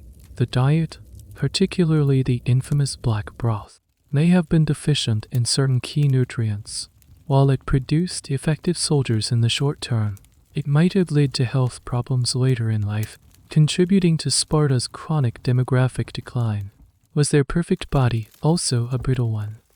You stand in the courtyard of the barracks, stripped to a loincloth after a grueling morning of drills. The sun beats down on your oiled shoulders. You are in your prime, a man of 25. Your body is a map of scars and hardened muscle, a testament to your journey. You are not handsome in the soft, Athenian sense. Your face is weathered, your hands are calloused, and your eyes hold the quiet, watchful intensity of a predator. You look at the men around you, their bodies all variations on the same theme of lean, functional strength. You are interchangeable, you are unified. This body is not a vessel for your individual spirit. It is your uniform, your resume, and your weapon. It is the physical manifestation of the Spartan promise: absolute discipline, absolute readiness, absolute perfection in the service of the state. As a Spartan woman, your body is also a public project, subject to its own rigorous set of aesthetic and functional standards. Your beauty is not defined by delicacy, pale skin, or demure softness, which were the ideals in much of the rest of the Greek world. Spartan female beauty was a direct reflection of your physical fitness and your capacity to bear strong children. It was a beauty of power, health, and sun-kissed strength. Your ideal physique is athletic and robust. You are not expected to be slender or willowy. You are meant to have strong legs from running, powerful shoulders and arms from throwing the discus and javelin, and a firm, well-toned core from wrestling. These are not seen as masculine traits. They are the celebrated hallmarks of a true Spartan woman. Your muscles are not something to be hidden under layers of cloth, but to be displayed with pride during your exercises and public dances. Your skin is not the pale, indoor complexion prized by Athenian women, who were largely confined to the home. You spend your days exercising outdoors, and your skin is bronzed by the Laconian sun. Date ban is a sign of a healthy, active lifestyle, a visible marker that you are fulfilling your duty to the state by strengthening your body. To have pale skin would suggest you were shirking your training, living a soft, indoor life unfit for a Spartan. Your regimen for achieving this ideal is the same one you followed since childhood: constant physical activity. You continue to run, wrestle, and practice your field events. Even as a young woman, you are encouraged to eat a nutritious, hearty diet to fuel your athletic endeavors. Unlike the boys in the agoge, you are not deliberately starved. The state needs you to be well-nourished and strong, a fertile vessel for the next generation of warriors. Your body is seen as the first and most important home for a Spartan child, and it must be a fortress of health. This focus on female health led to some practices that were unique in the ancient world. For instance, Spartan girls were generally married off later than girls in other Greek cities. An Athenian girl might be married at 14, but you would likely not marry until your late teens or early 20s. The Spartans believed that a more mature, physically developed woman would have healthier children and a safer childbirth. This was a remarkably pragmatic and almost scientific approach to reproduction in an age governed largely by tradition. Here's a curious detail that speaks volumes about the Spartan aesthetic. They seem to have had little use for cosmetics or elaborate jewelry. While an Athenian noblewoman might spend hours on her makeup and adorn herself with gold, you are encouraged to rely on your natural, athletic beauty. Your adornment is the glow of health, the sheen of muscle, the confidence of your posture. Perfumes, powders, and intricate hairstyles were seen as foreign affectations, signs of vanity and softness. This minimalist approach extended to your clothing: a simple, practical tunic, the peplos, which allowed for freedom of movement. It was beauty stripped down to its essential, functional core. The academic debate surrounding the Spartan female ideal is fascinating. Was this genuinely a celebration of female strength? Or was it, as some feminist scholars argue, simply a different flavor of patriarchy? The male gaze in Sparta was not looking for a delicate object of desire, that for a prize-winning boudma. This perspective suggests that while the aesthetic standards were different, the underlying principle was the same: a woman's body was valued primarily for its utility to men in the state. Other historians push back, arguing that this view is too simplistic. They contend that by making female strength and health a public good, Spartan society gave women a level of physical autonomy and pride in their bodies that was revolutionary for its time. The women themselves likely internalized and championed these values, seeing their athleticism not as an obligation, but as a source of honor and status. You stand with the other young women, preparing for a choral dance at the festival of the Aegean Thea. Your body is strong and ready. You feel the sun on your bare arms.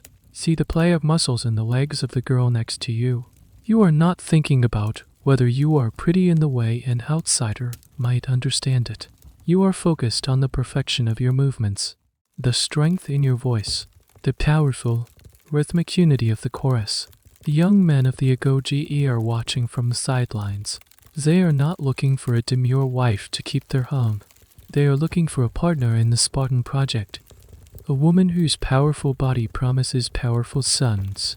Your beauty is your strength, and your strength is your service to Sparta. Your marriage, when it comes, is not a romantic affair celebrated with a lavish public feast and a gentle transition into a new home. Like everything else in Sparta, it is a strange, secretive, and highly ritualized process designed to serve the interests of the state. The goal is not love or companionship, but procreation. The ceremony itself feels more like a clandestine abduction than a wedding. The process begins when you, a young man now in your 20s, decide you are ready to marry. You cannot simply choose any girl you please. Matches were often arranged by families or perhaps even by state elders, with the primary criteria being the health and genetic fitness of both parties. The ideal was to pair a strong man with a strong woman to produce the best possible offspring. Once a match is made, the wedding is set in motion. It takes place at night, under the cover of darkness. There is no public ceremony. Instead, you, the groom, will abduct your bride. This is not a violent act, but a ritualized one. You go to the house of your bride's family and carry her off to a pre-arranged location. It's a symbolic act, a nod to Sparta's legendary origins and the mythical abduction of Helen. Now, if you are the bride, your preparation for this night is bizarre. You are taken aside by a bridesmaid, an older, matronly figure. She does not dress you in a beautiful white gown and adorn you with flowers. Instead, she shaves your head completely. Your hair, a mark of female beauty in other cultures, is removed. Then, she dresses you not in women's finery, but in a man's cloak and sandals. Finally, you are left alone in a darkened room, lying on a simple pallet on the floor, to await the arrival of your new husband. This ritual is one of the most puzzling aspects of Spartan life for historians. Why the shaved head? Why the male clothing? There are many theories. Some scholars suggest it was to make the transition from a girl's life to a man's world symbolically, that of her husband less jarring for the groom, who had spent his entire life only with other men in the barracks, by making the bride look more like a boy. The initial encounter might have been less intimidating. Another theory is that it was a rite of passage, stripping you of your girlish identity before you could assume the new role of a wife. The shaved head might also have been a practical matter, a sign of your new marital status, easily visible as your hair grew back out. You, the groom, finally arrive. You have snuck away from your barracks, as you are still required to live and sleep there until you are 30. You enter the dark room where your bride is waiting. The encounter is brief and furtive. It is not about tenderness or getting to know one another. It is the consummation of the marriage, the fulfillment of your duty to produce a child for Sparta. After this brief meeting, you must sneak back to your mess hall before dawn, hoping you are not caught by your superiors. To be discovered would be a mark of indiscipline, of prioritizing private life over your military duty. This strange separation of husband and wife is a core feature of early Spartan marriage. You are married, but you do not live together. You are husband, but your primary loyalty is to the men in your barracks. This system was designed to prevent men from becoming soft or too attached to their wives on domestic life. The state wanted your full, undivided energy and loyalty. Your marriage was a reproductive duty, not the central relationship in your life. The academic debate on this topic is intense. What was the emotional and psychological reality of these marriages? By capture, was it as cold and impersonal as it sounds? Some historians argue that this system, by keeping the couple apart, actually heightened the passion and excitement of their secret encounters. The forbidden nature of their meetings could have fostered a strong romantic bond. Other scholars are more skeptical, suggesting it was a deeply alienating experience, especially for the young woman, and that it prioritized state eugenics over any form of human intimacy. The truth of what happened emotionally between a husband and wife in that dark room is lost to us. The Spartans left no love letters or personal diaries. We only have the bizarre, stark outline of the ritual itself. You lie on the pallet in the dark, the rough cloak scratching your skin, the cool air on your shaven head. You hear footsteps. The door creaks open. A silhouette fills the doorway, the man who is now your husband. He is a stranger you have perhaps only seen from a distance at festivals. This is your wedding night. It is not the beginning of a life together, but a secret, patriotic act performed in the shadows. Your purpose is not to find happiness, but to create the next generation of Spartan soldiers. Your marriage has begun, but your life as a husband is a secret one, lived in the margins of your real existence. Your primary residence is still the military barracks. Your family is still the 15 men in your SYS Sidian. You are the husband in name, but a soldier in practice, and the state ensures that your military duties always come first. This arrangement will continue until you turn 30, the age at which you are finally permitted to live at home with your wife and family.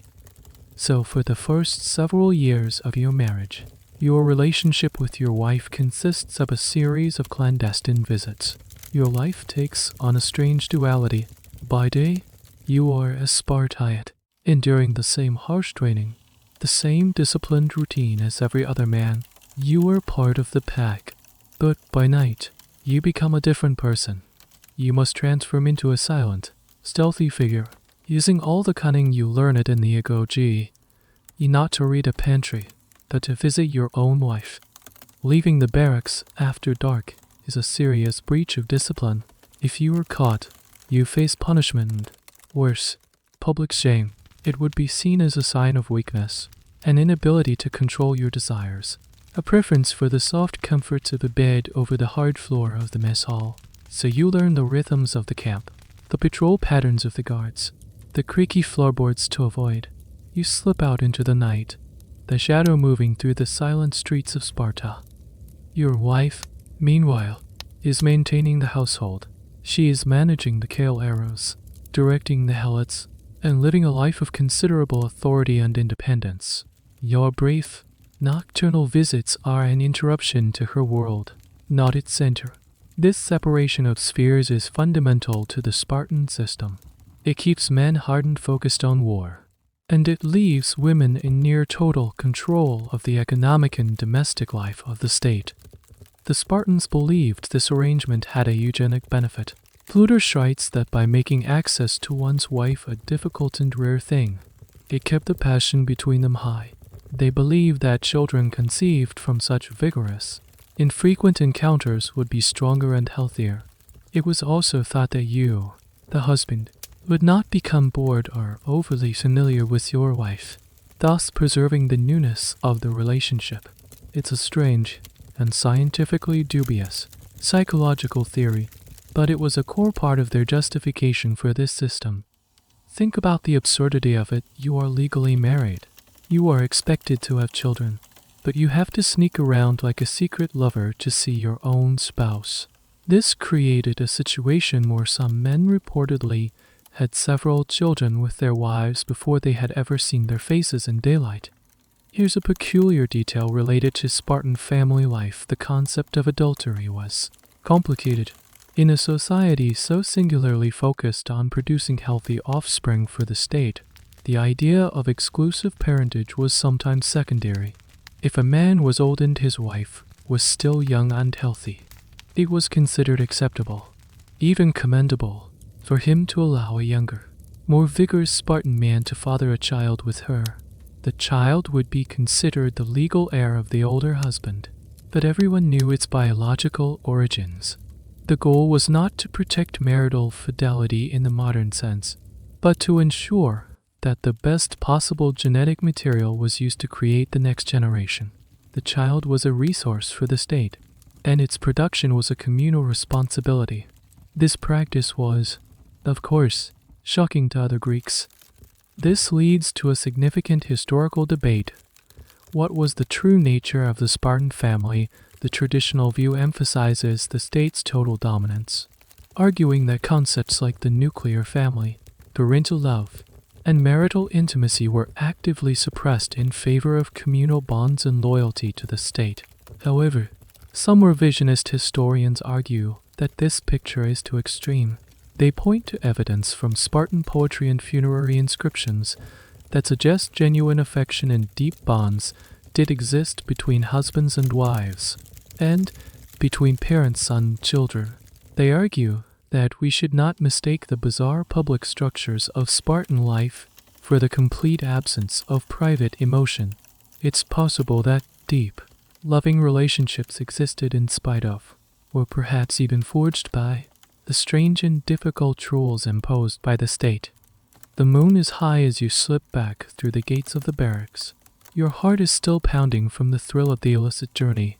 You make it to your reed bed without being seen and lie down among your sleeping comrades. You are back where you belong, in the world of men. But, for a few stolen hours, you were a husband. You were part of a different world, a world of shadows and secrets, a world that is slowly, quietly, building the future of Sparta, one clandestine visit at a time. You are living two lives, and the strain of keeping them separate is just one more test of your Spartan discipline. The moment comes when all your training, all your discipline, and all the state's investment in you is put to the ultimate test. The herald arrives. Sparta is going to war. As a man in the prime of your life, you are called to serve. You gather your arms and armor, the heavy bronze helmet that obscures your face, the greaves that protect your shins, and the short sword, the Ziphos, for close quarters fighting. But your two most important pieces of equipment are your spear and your shield. The spear, the dory, is your primary weapon. It is a long shaft of cornel wood with a bronze spear hidden to bronze, but spike called a sorotur, or lizard sticker, which could be used to finish off fallen enemies or to plant the spear in the ground. But your identity, your life, and your honor are all tied to your shield. The Spartan shield, the asp, or hoplon, is a massive, concave disc of wood covered in a thin layer of bronze. It is heavy, weighing perhaps as much as 30 pounds, and it is your single most important contribution to the phalanx. Its large size is not just for your own protection. It is deliberately designed to cover your left side and extend outwards to protect the right, unshielded side of the man standing next to you. This is the entire principle of the phalanx, a wall of overlapping shields, an impenetrable human fortress. To drop your shield in battle is not just to endanger yourself, it is to endanger your brother in arms, to create a gap in the wall that could lead to the collapse of the entire line. It is in this context that you receive the most famous farewell in military history. As you prepare to leave, your mother comes to you. She is not weeping or begging you to be safe. Her face is a mask of stern pride. She helps you with your heavy shield, and as she hands it to you, she speaks the legendary words Etan. With it, or on it, the meaning is absolute and chilling. Return home victorious, carrying your shield in triumph, or return home dead, your body carried back on your shield by your surviving comrades. There is no third option. Returning without your shield means you dropped it to flee. It means you are a trespass as a coward, and a life of such disgrace is considered a fate far worse than a glorious death on the battlefield. This single phrase encapsulates the brutal bargain at the heart of Spartan society. Your mother, the woman who brought you into the world, is now demanding that you value your honor above your life. Her love is conditional upon your courage. It is the final, sharpest lesson of your upbringing. This shield bearer's send-off has become iconic. But did it actually happen this way? The phrase is recorded by Plutarch in his collection of sayings of Spartan women. This is where the historical debate begins. Is this a literal, commonly spoken phrase, or is it a semi-mythological one?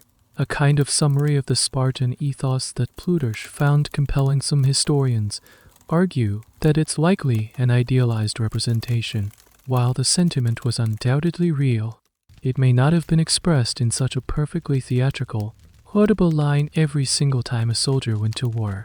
It's the kind of phrase that sounds so good it might have been polished by generations of storytellers. A lesser-known, but equally revealing, details what happened to the bodies of those who died in battle. Unlike other Greeks who would often bury their war dead on or near the battlefield, the Spartans made every effort to bring their fallen home. To be carried home on your shield was the highest honor. The dead were buried as heroes, often with their red cloaks, their names remembered with reverence.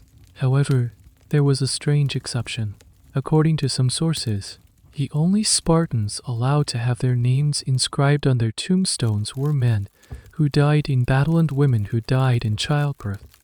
This is a profoundly revealing detail. In the Spartan worldview, these two acts were considered equal in their service to the state. A man giving his life on the battlefield and a woman giving her life in the process of creating a new life were the two ultimate patriotic sacrifices. Both were seen as deaths in the line of duty. This gives a deeper meaning to your mother's farewell. She is not just sending a son to war, she, as a woman who has risked her own life in childbirth, is demanding an equal measure of courage from you. They are two sides of the same coin of sacrifice. You heft the heavy shield onto your arm. Its weight is familiar, reassuring. You look into your mother's eyes and see not fear, but an unyielding expectation. You give her a curt nod. No other words are needed. You turn and join the column of men marching out of the city. Their red cloaks a river of blood against the dusty landscape. The sound of their sandal-led feet on the road is a steady, rhythmic drumbeat. You are part of the wall. Your shield protects the man to your left. His protects you. You are no longer an individual. You are a component in the great, grinding machine of the Spartan phalanx, carrying the weight of your family's honor and your mother's brutal blessing on your arm. The war is over. You have returned, victorious, with your shield. But your life does not settle into quiet domesticity. Even now, as a seasoned veteran and a man in your 30s, your evenings belong to the state. Your primary social world remains the SYS Citian, the public dining hall where you have eaten every night since you were 20. This is where the political and social life of Sparta really happens. You arrive at the hall as dusk settles. Inside, the atmosphere is loud and boisterous, a sharp contrast to the disciplined silence of the training ground. Here, the famous Spartan wit is on full display. Jokes are sharp, banter is constant, and no one is safe from ridicule, not even the kings. This is the forum where reputations are made and broken, not through formal debate, but through the cut and thrust of conversation. You take your seat at the long wooden table with the 14 other men of your mess. You have known these men your entire life. You endured the agoge with them. You fought alongside them, and you have shared this meal with them thousands of times. They are your brothers in a way your own biological family can never be. You know their strengths, their weaknesses, and exactly which buttons to push to get a reaction. The meal itself is, as always, simple.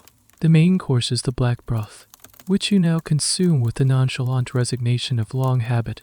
This is supplemented by the contributions from each member's kale, arrows, barley bread, cheese, figs, and a measured amount of wine, always mixed with water. To drink unmixed wine was considered a barbaric indulgence, the mark of a helot or a degenerate foreigner.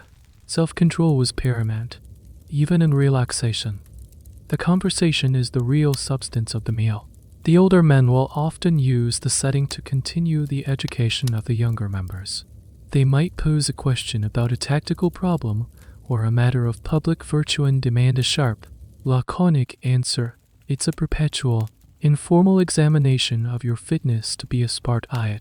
Your performance here, your ability to hold your own in debate and banter, directly affects your social standing and your prospects for being elected to public office, like the juris iii or the forate. Later in life, a strange and specific custom of the mass is the bread vote on character. The story goes that when a new member was being considered, or perhaps when judging a dispute, a servant would pass a vessel around. Each man would drop in a piece of bread. If he held it in his hand, it was a vote of approval. If he squeezed it hard in his fist before dropping it in, it was a vote of censure.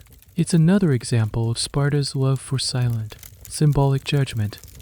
But the Spartan had a darker, more exclusionary side. This is where the constant, subtle policing of behavior took place. A man who was seen as growing soft, who spent too much time at home, or who expressed an unpopular opinion would be targeted with a barrage of jokes that were, in reality, harsh public criticisms. The pressure to conform was relentless. It was a closed feedback loop, a social echo chamber that reinforced Spartan values and brutally weeded out any deviation. This is a point of intense scholarly debate. Was the Spartan a democratic institution or an instrument of aristocratic control on the surface? It appears egalitarian. Everyone eats the same food. Everyone is subject to the same rules. However, many historians argue that it was a key mechanism for the elite to maintain power. Prestigious methods, likely dominated by older, wealthier, and more influential families, would have set the tone for the entire city. Getting elected to such a mess would be a crucial step in a young man's career. The system, while appearing to unite all Spartans, may have actually solidified the power of a select few, making it very difficult for anyone outside the established families to rise to prominence. Ulysses is one of the older men, a hero of the past war, tells his story. His words are few, but each one lands with the weight of experience. He ends his tale with a sharp, witty observation that has the whole table laughing. You feel a deep sense of belonging here, a camaraderie forged in shared hardship and a common, brutal worldview. Your wife and children are at home, in a world that feels distant and separate. That is the world of private affections, of the household, of the future. This, right here, is the world of the present. This is the world of men, of citizens, the Sparta. This is where you are judged, where you are honored, and where your identity is affirmed, night after night, over a bowl of black broth. As you sit in the mess hall, laughing at a sharp joke, or as you stand on the training field, perfecting your spear thrust, there is a vast, silent presence that makes your entire life possible. You rarely think about it, because it is as fundamental to your world as the air you breathe or the ground you stand on. This is the world of the helots, the invisible foundation upon which the entire edifice of Sparta is built. You are a full-time soldier and citizen. You do not farm. You do not build. You do not engage in commerce. Your freedom to pursue this life of pure, aristocratic militarism is paid for by the sweat and toil of a subjugated people. The helots are not slaves in the traditional sense, like those in Athens who were owned by individual citizens. They are a collective, state-owned population, bound to the land they work. They are the original inhabitants of Laconia and neighboring Messenia, conquered by your ancestors generations ago. They are Greeks, just like you, but they aren't free. Their lives are a mirror image of yours defined by labor, not by war. They live in small communities on the Kale, Herodier, the plots of land owned by you and your fellow Spartans. Their duty is to farm the land and to give a fixed, large portion of the harvest, something like half of everything they produce to you, their master. This is the rent they pay for their existence. What is left over, they must survive on. You see them when you visit your estate, which you might do occasionally, though its daily management is your wife's responsibility. You see them as figures in the landscape, their backs bent to the plow. They are a constant, sullen presence. You are taught from birth to view them with a mixture of contempt and fear. Contempt, because they are laborers, unfree and unwarlike. Fear, because they outnumber the Spartan citizens by a staggering amount. The exact ratio is debated by historians, but estimates range from 7:1 to as high as 21 at certain points in Spartan history. This demographic imbalance is the central, terrifying fact of Spartan life. Your entire social structure, your brutal training, your constant vigilance, it is all designed to maintain control over this vast, potentially rebellious population. The treatment of the helots is systematically cruel, designed to break their spirit and prevent them from ever organizing. We have already seen the cryptic III, the secret police that called their strongest members, thought the humiliation was daily. You've seen them forced to drink and mixed wine and paraded as objects of ridicule. They were forced to wear humiliating clothing, like a dogskin cap and an animal pelt jacket, to mark them as subhuman. They could be beaten at any time, for any reason, by any Spartan, simply to remind them of their place. This creates a paradox. At the heart of Spartan identity, you are raised to be the bravest, most honorable man in Greece, to value freedom above all else. Yet your freedom is entirely dependent on the systematic oppression of tens of thousands of other Greeks. This contradiction was not lost on other Greek observers. The philosopher Plato, while an admirer of some aspects of Sparta, called the helot system the most vexed and contentious question in all of Greece. The scholarly debate on the helots is profound and touches the very essence of Sparta. Were they a constantly rebelling, seething population that required the full force of the Spartan military machine to keep them in check? This is the traditional view, which sees Sparta as an army of occupation in its own country. Or was the relationship more complex? Some revisionist historians suggest that while the threat of revolt was real and several major revolts did happen, there might have been long periods of grudging coexistence. They argue that the helots had their own family structures, villages, and culture, and that a system of pure, unrelenting terror would have been counterproductive and unsustainable. They propose a model of a deeply unequal, but symbiotic, relationship. They needed your protection from outside threats, and you absolutely needed their labor. The truth is likely somewhere in between these two poles, a tense and brutal equilibrium that defined Spartan society for centuries. You finish your meal at the SYS Sidian and walk out into the cool night. The streets of Sparta are quiet and orderly, but in the darkness beyond the city, in the hills and fields of Laconia and Messenia, lies another world. It is a world of resentment, of quiet suffering, and of dreams of freedom. You are the master of that world, but you are also its prisoner. Your entire life, your perfect body, your glorious honor, it is all a luxury bought with the misery of others. The red of your cloak is the color of courage, but it is also stained with the invisible price of your impossible ideal. The years pass. You have served in campaigns. You have raised children. You have held your place in the mess hall. But now you feel a new and unfamiliar enemy creeping up on you, one that no phalanx can defeat. Time. Your body, once a perfect weapon, is beginning to betray you. The Spartan system, so focused on physical perfection, has a brutal, unspoken relationship with aging. You are now in your 50s. You are still expected to train, but you can't keep up with the younger men. Your movements are a fraction slower. Your stamina is not what it once was. Aches and pains from old wounds and a lifetime of relentless exertion are your constant companions. In a society that worships the peak physical specimen, the process of aging is a process of diminishing value. You look in the bronze mirror and see the face of a stranger. The hard, lean features are still there, but they are etched with deeper lines. Your long hair, once a symbol of vigorous manhood, is now streaked with gray. Your body, while still formidable by any normal standard, has lost the weary tautness of its youth. It is a subtle softening, a slight thickening around the waist, a loss of definition in the muscles. You are no longer the living embodiment of the Spartan ideal. You are becoming a monument to it. The psychological impact is profound. Your entire identity, your sense of self-worth, has been tied to your physical prowess. As that prowess fades, a quiet crisis of purpose can set in. What is a warrior when he can no longer fight at the front of the line? What is your value to a state that measures worth in military potential? Sparta did have a formal role for its aging warriors. At the age of 60, you are finally released from military service.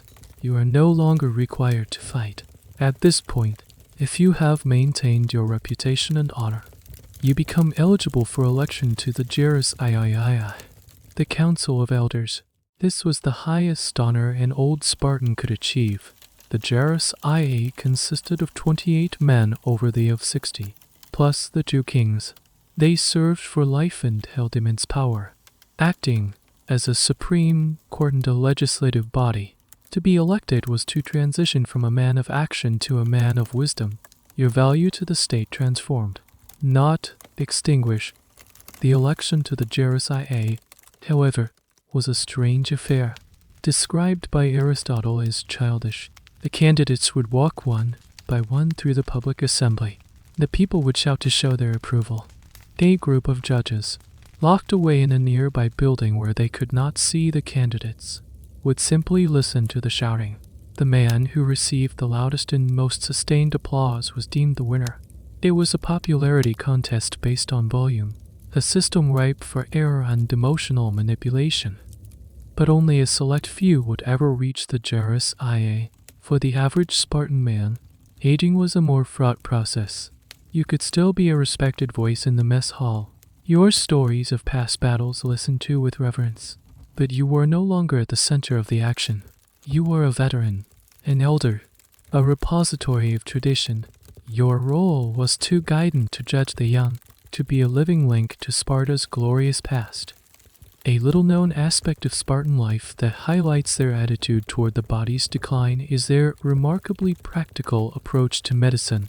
While they had a reputation for leaving weak infants to die, they were not fools when it came to military medicine. They had to be. An army needs effective battlefield medics. Spartan soldiers were known for their skill in binding wounds and using simple herbal remedies. They understood that preserving a trained soldier's life was a valuable investment. However, this practicality was likely focused on treatable, combat-related injuries. For the slow, inevitable decline of old age, there was no cure, only the stoic acceptance that the body, like any piece of equipment, eventually wears out. The academic debate here centers on the social status of the elderly in Sparta. The traditional view, based on sources like Plutarch, paints a picture of a society that deeply revered its elders, giving them immense power and respect. The Jerus IA is the prime example of this. However, some revisionist historians suggest this view might be overly idealized. They argue that in a culture so intensely focused on youthful, physical prowess, the elderly may have been respected in theory, but marginalized in practice. Once a man could no longer contribute militarily, his real power may have waned significantly, regardless of the formal honors given to the Jerus IA. It's the difference between respecting the idea of old age and respecting actual old people. You watch the young men training, their movements fluid and powerful. You remember a time when your own body moved with such unconscious grace. A feeling of nostalgia, a quiet and done Spartan emotion, washes over you. Your service is not yet over, but it has changed. You are no longer the tip of the spear. You are the haft. The seasoned wood that gives it weight and direction. Your body is no longer a perfect weapon, but your life has become a lesson. And in Sparta, a lesson in discipline and honor is still a valuable contribution to the state. You are old now, a member of the Jerus IA, or perhaps just a respected elder in your mess hall. From this vantage point, you begin to notice something deeply unsettling. It's not a sudden crisis, but a slow, Creeping decay. The red cloak of Sparta, once so vibrant, is beginning to look faded and frayed at the edges. The brutal, rigid system that created you is beginning to fail. The most obvious sign is the simple, terrifying fact of dwindling numbers. The term for this is olig, a shortage of men. You look around the training fields and the mess halls, and you see fewer and fewer true Spartaites. The state that was so obsessed with producing perfect soldiers is failing to produce enough of them to survive. The causes are complex and intertwined, a direct result of the very system designed to make Sparta strong. The constant warfare takes its toll, with every campaign bleeding off more of the citizen body. The brutal standards of the agoge and the judgment at birth mean that many potential citizens are weeded out before they can even begin. But the most critical factor is economic. Your citizenship, your right to be a Spartite, depends on your contribution to the Spartan, which in turn depends on owning a sufficient plot of land. The Keel arrows. Over the generations, this system has created a crisis. Land, which can be inherited by women, has become concentrated in the hands of a few wealthy families. A man might have several sons, but only enough land to support one of them as a full citizen. The others, unable to meet their mess hall contributions, lose their status and become inferiors. They are men of pure Spartan blood, raised in the agoge, but they are disenfranchised, unable to pass on their citizenship to their own sons. The class of full peers, the homo equals, is shrinking with every generation. The pyramid of Spartan society is becoming ever steeper, with a tiny elite perched on top of a growing mass of the dispossessed and the enslaved. You see the consequences of this every day. The phalanx, which once could field thousands of men, is now a shadow of its former self. To fill the ranks, Sparta is forced to rely more and more on non-citizens a free but non-citizen inhabitants of Laconian, even emancipated helots. The famed Spartan war machine is being hollowed out from the inside. This inflexibility is Sparta's fatal flaw. While other cities like Athens and Thebes adapt to changing times, experimenting with new military tactics, new forms of government, and new economic models, Sparta remains trapped in its own glorious past. The laws of Lycurgus, once the source of your strength, have become a cage. Your society, designed for permanence and stability, is incapable of innovation. Any suggestion of change is seen as a betrayal of your ancestors, a weakening of the Spartan ideal. A little-known but crucial event highlights this internal decay. In the early 4th century BC, a conspiracy was discovered, led by a man named Chinodon. Chinodon was an inferior, a man who had lost his citizen status. His plot was to arm the other disenfranchised groups, the inferiors, the helots, the perio and overthrow the tiny elite of the homo. The conspiracy was discovered and brutally crushed, but it sent a shockwave of terror through the Spartan ruling class.